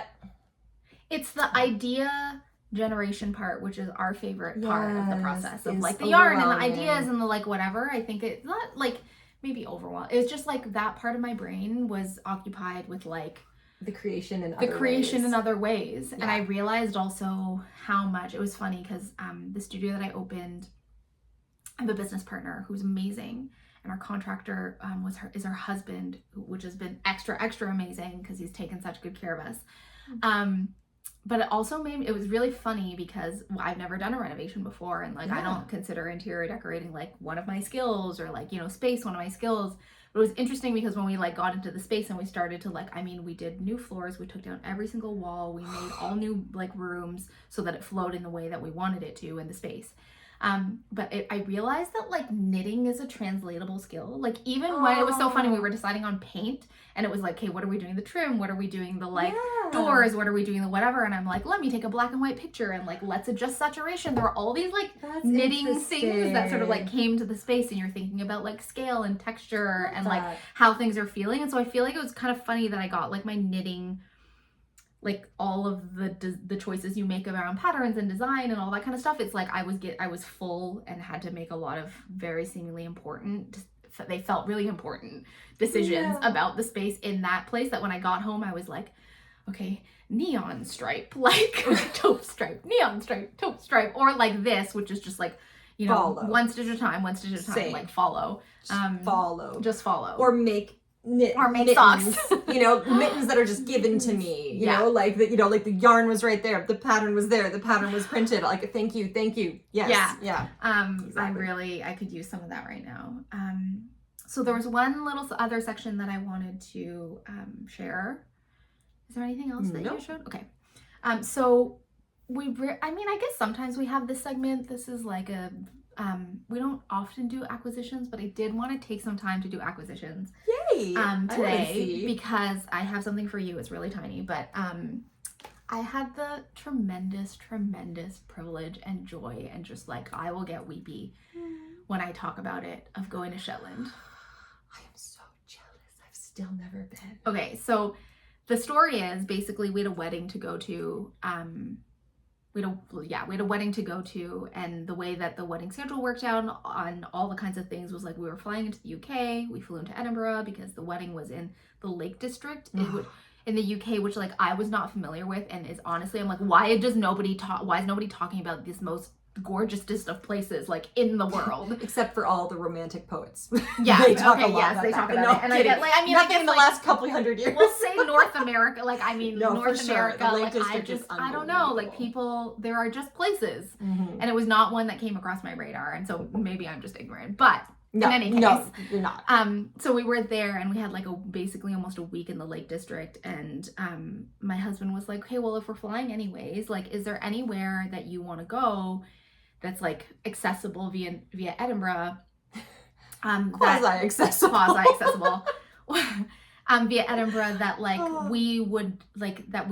we'll just take like we'll add 5 days on. And so we wouldn't necessarily, like, this is not somewhere that you necessarily go from here to there, but like sort of it feels close. I'm like, this is total psychological trick, but I was like, I know exactly where I want to go. And so we had the privilege of going to Shetland. And before you like feel sad, I went there, and I kid you not, I went to one yarn store. And then I was like, I'm not going to do any knitty things while I'm here, because I'm going to save all the knitty things for when we get to go together. Jackie! So that I don't have to like, so that you didn't have FOMO. And I was like, I also like I'm just going to have way more fun doing this with a knitty person. Well, now we definitely need to go. I mean, we've been talking about it. Like, we've talked about it a lot. And I got there and I was just like, you know, I had 5 days. Because there's also so much to see. Like, even if you did nothing knit-wise. Yes, still... exactly. So I was like, okay, priorities. My husband, I'm not going to drag my husband, who's a very good yarny husband, to like every single farm and like to go and do the things that I wanted to do. I was just like, we are there to see big nature. And oh my God, it is otherworldly. It's like, I don't even have words for how special the land feels. I've heard this. Like, first of all, it's stunningly beautiful. Second of all, I don't know if it was like when we went, but like, it's not overcrowded. Like, they've done an exceptionally good job at like preserving nature and like managing things, Jackie, it's so that hard to it's also get in the there. middle of nowhere. Like, come on, like that. Yes, I mean, they're doing it, but also it's very difficult to get to Shetland. So easy to get Shetland. No. But like, at the amount of history that like I didn't even know that much about, but you can feel it. Did you talk to Chris? Did you go to see him? I don't have time. He's an archaeologist. Yes, right. But like, it's just a place that like I feel like if you love nature, and if you're in need to just like connect to yourself in a really deep way, and put yourself in a scenario that's just gonna like remind you of the fact that like we're tiny humans on this gigantic earth in a long history, and that like nature is where everything begins from and where everything goes. Like it's just in like you walk off and it just is like in the air, it's in the ground. It was like transcendent. And if you don't have that relationship with nature, it's just stupidly beautiful. Right. Even if you don't do any of that. Not, like, it is just beautiful and wild and untouched, and it changes like every second. You're like, Well, weather too, probably. Yeah, weather too. And we had great, like, you know, we were walking around hilariously, like, I'm in my beanie and a sweater and like whatever, and all the people who like live on Shetland are in like shorts and a t-shirt. And I'm like in the shawl. It was like, it was the beginning of September. Just like, I feel like if you can, I feel like it's worth it, and I think it deserves to be on bucket lists. Yeah. Above other places that are on bucket lists that are also about big nature, because there's something just like so special in the air. And it's quite actually, once you get there, it's like really easy to navigate. Like the ferries are really like fun. It's not like other places where you go in big nature where you're like, I don't know where I'm gonna get food. Like, you know, on that level, it's so wonderful. It has a really like beautiful community feel. We saw the Northern Lights. Like, it was just ridiculous. And I went to one yarn store in the like downtown of Lerwick, which is the kind of like the big town in the Shetland Islands, called Loose Ends. Amazing name, right? Loose Ends. I met the like wonderful owner there, and it was so funny. I walked in with my husband. He goes, "It smells like sheep in here." I'm like, "We have landed." I mean, actually, it smells like sheep everywhere in Shetland, but you like went on the inside, and he was like, it distinctly smells like sheepy in here, not in a bad way, but he was just like, oh, this is like where it is. And what I appreciate about Loose Ends so much was that they had all kinds of yarn, but when you walk in on the table, all they have on the table is like the micro small farm yarn stuff, and that's where the like sheepy smell was like emanating from. And so I was like, and yes, I went to Jameson and Smith's, yes, I went to those places, but like the place that just like grabbed me was Loose Ends. So I wanted to shout them out and share some of the things that I got, which I just think are maybe lesser known. And again, so all of these places you can, like, or two of them you can set up farm visits if you're in Shetland, and like you can go. They all have like online shops, so you can access it like directly from basically like farmer to whatever. And what I appreciated was that like in the middle of downtown, like Lerwick, I went to the shop and got to like feel the yarn, and the owner, who was amazing, sort of like told me the story of each of the things, and so it just like made it accessible. Yeah. And then you and I can go back and actually go pat sheep and like meet the farmers. I didn't do that while I was there. But like some of the stuff, it's just like, I just wanted to take a moment to just like share a little bit about like farm yarn. So Carmen, I got you these skeins. Those are mine. I was literally like, this red Jackie. Is it not the perfect cherry? It's the Sniff it. It's so amazing. So there are three farms that I want to shout out. Oh my god, Jackie. So one is Laxdale Yarn. That's yours is Uredale. So they're Laxdale Yarn. These were the three. So there were three sort of farm yarns. There was Laxdale Yarn, Uredale Yarn, and then this that I'm so sorry, I'm gonna butcher Eisteru. We'll put like links below. And I went in, and of course I'm like, give me a sweater quantity, and there were no sweater quantities because they're saving all of their stuff for Shetland Low. Of course. So we're gonna have to become accessory knitters, but but I can make a hat out of this, I think. Yeah, you can also make gloves. Gloves like gloves. Gloves. Like Fair Isle gloves was what I was thinking. In any case. I cannot explain to you the difference. Okay, the difference, because I went to, Jameson Smith, and what's the other one? Blanking. There are two, and people use them interchangeably.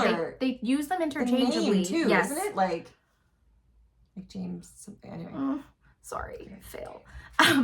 The two, relative comes, I went, beautiful. You go in, and I was like, I'm gonna pass out. There are so many colors in here, and everything is heathered, and everything is muted, and I'm gonna die. And I actually went in there, and I was like, I can't. I actually was like, I need a kit.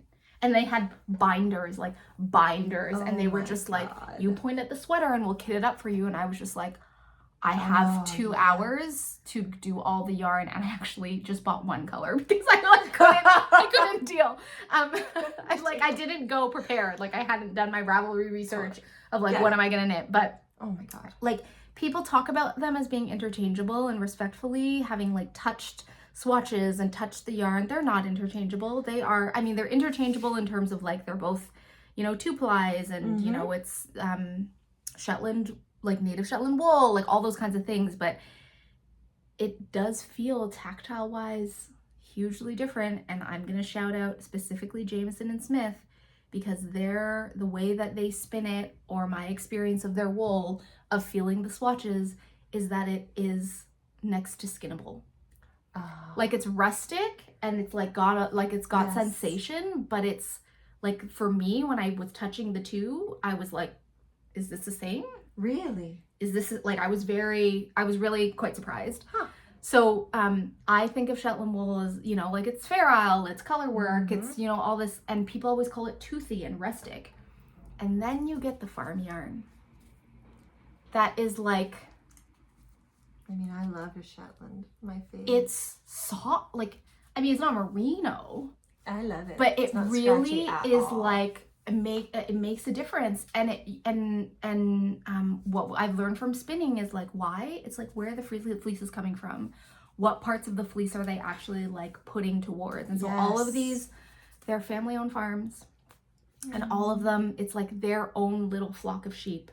They're not like, these are like, you know, like Jameson and Smith would they dye the process, and that's beautiful as well. But it does make a difference in the yarn. It's like when people talk about Plotu Lopi and how scratchy it is, and other Lopis that are less scratchy, like, why is it? Because everything is being processed in a particular way. So like, the colors are beautiful. This is a natural, this is dyed, like, it's so stunning.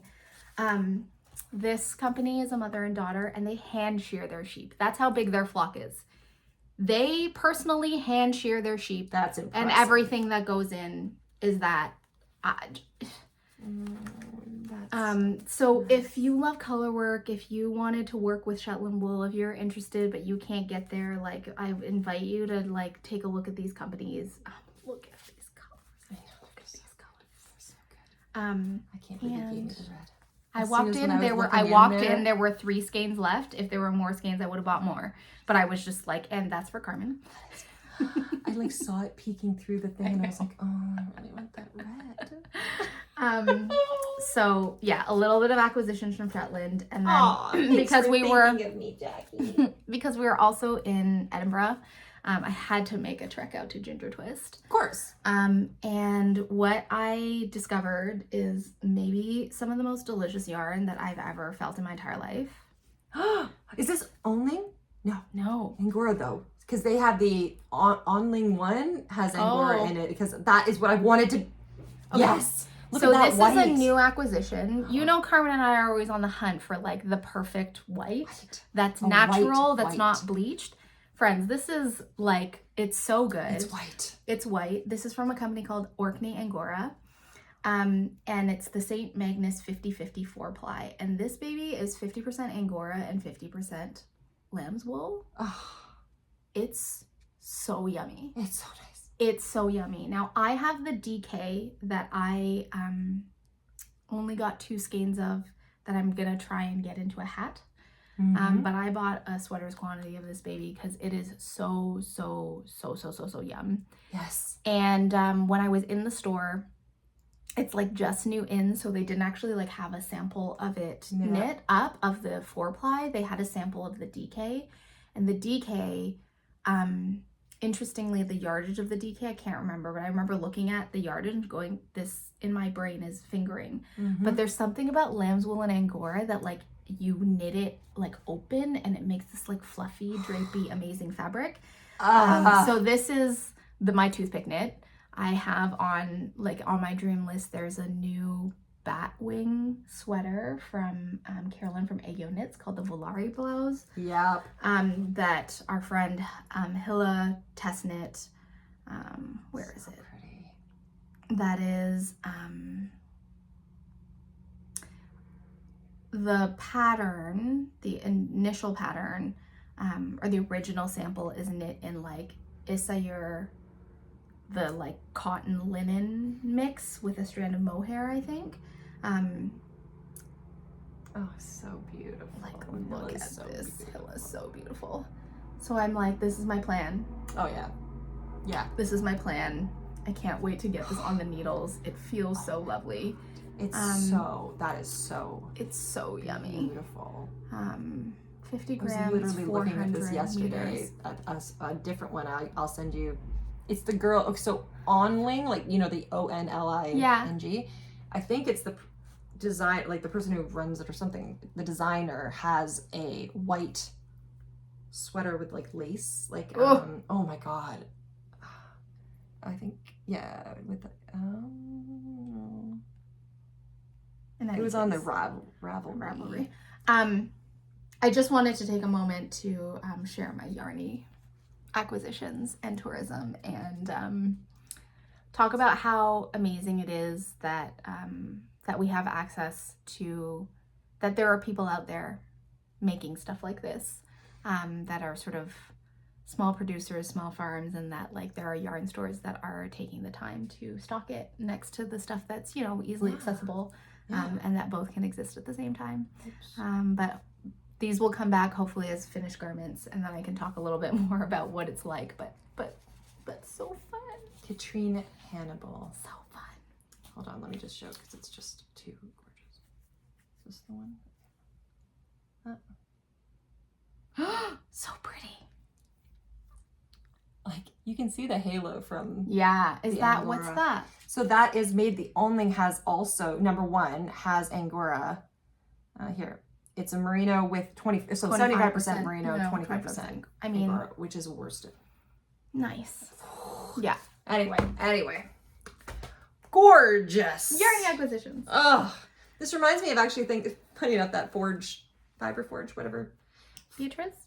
No, so that's fiber and forge. Yeah. And then what was the yarn festival we went to in Hamilton? Oh, the fiber forge. Right? Yes, correct. Funny. Yes. Funny. So anyway, I remember seeing we were just getting into spinning at that point. Yes. And there was you could buy Angora fat fiber. Yeah. That we were really considering like learning how to spin. So now it's kind of a full circle thing there with that too. Well, and I remember whenever we have been in the presence of Angora, it's always like, what are we going to do with this, right? Because it has no memory. It's so soft. Doesn't stretch. So I feel like the decision to do 50% lamb's wool and 50% Angora is just like of course. And we'll see how I do on my toothpicks. And a rabbit, right? Because Angora rabbits. Yeah. I think they're Angora. Is there also like Angora goat? I think so. Yeah, this is like rabbit. Angora rabbit. Yeah. And you know, Angora is one of those things that you want to know where it comes from and you want to know how they source it. And this is a place where you know that you know where it comes from. You know it's being sourced, taken and cared for in a really beautiful way. And so that feels good also. Yeah. Yeah. I was gonna say, like, a rabbit can be very white. Like a sheep can't really be as, like, it has like creamy undertones. Yes. Whereas a rabbit, white. All right. Jackie. Well, I think that's it. I think so. We will. That's it. That's it. Well, we don't know how long it is. Maybe it's around. I don't remember when it died. When it died, but it's probably around 3 hours. Yeah, that's about right. We will be in touch on like RE, this sale thing, garage stash, whatever. Sharing, and then whatever's like left. Also, like I feel like that would be more. Hopefully, if people come and buy some of this stuff or like take some of this stuff, then there will be less, and I won't feel as overwhelmed about shipping. Then I can like put it on, you know, take pictures and stuff. Like right now, it just feels like too overwhelming to put on Ravelry and everything too. It's also hard to buy yarn online. I know, but there's a whole Ravelry like buy and sell. Yeah, true. And I even put a few things on there, and people have contacted me, and I'm like, I am overwhelmed with. I don't even know what I'm doing here. Like, so I should probably take them off there. But yeah, like there's things to do. I've definitely bought stuff off Ravelry before. You have? I have. Cool. Yeah. It's rare, but a couple of times, and it's been wonderful. I think for me as a like seller, I'm like, I get in my head about like but is the color going to match? And how are they going to know if they Right. like it? Am I representing am I this? representing it Yeah, properly? that Because the would be last thing I hard. want is for somebody to like open it up, as I have done so many times from like regular yarn shops, because it's like a whole thing, right? Like how it looks on the screen that I'm like, Yeah. I think that I just don't we want to just have to say, like we're doing our how- best, but yeah. I don't have a high quality camera probably. Like, Yeah. I mean, I guess there's also just like there's like you can use photos from yes, that's from right, the because we like know where this is from. purveyor, like the company photos. That's Although allowed, I do right? have a lot, yes, I think so, and I do though have a lot of a lot of this will be like hand dyed Hand-dyed, that I've had for so long. So pretty. So pretty. So beautiful. Okay. We missed you. We missed you. We're so Thank glad you that for you're here. everything. Thank you for being there. you. Yeah. Maybe and we'll see some of you at Rhinebeck. And yes. And hopefully on the screen soon. love you guys. Bye. Bye-bye.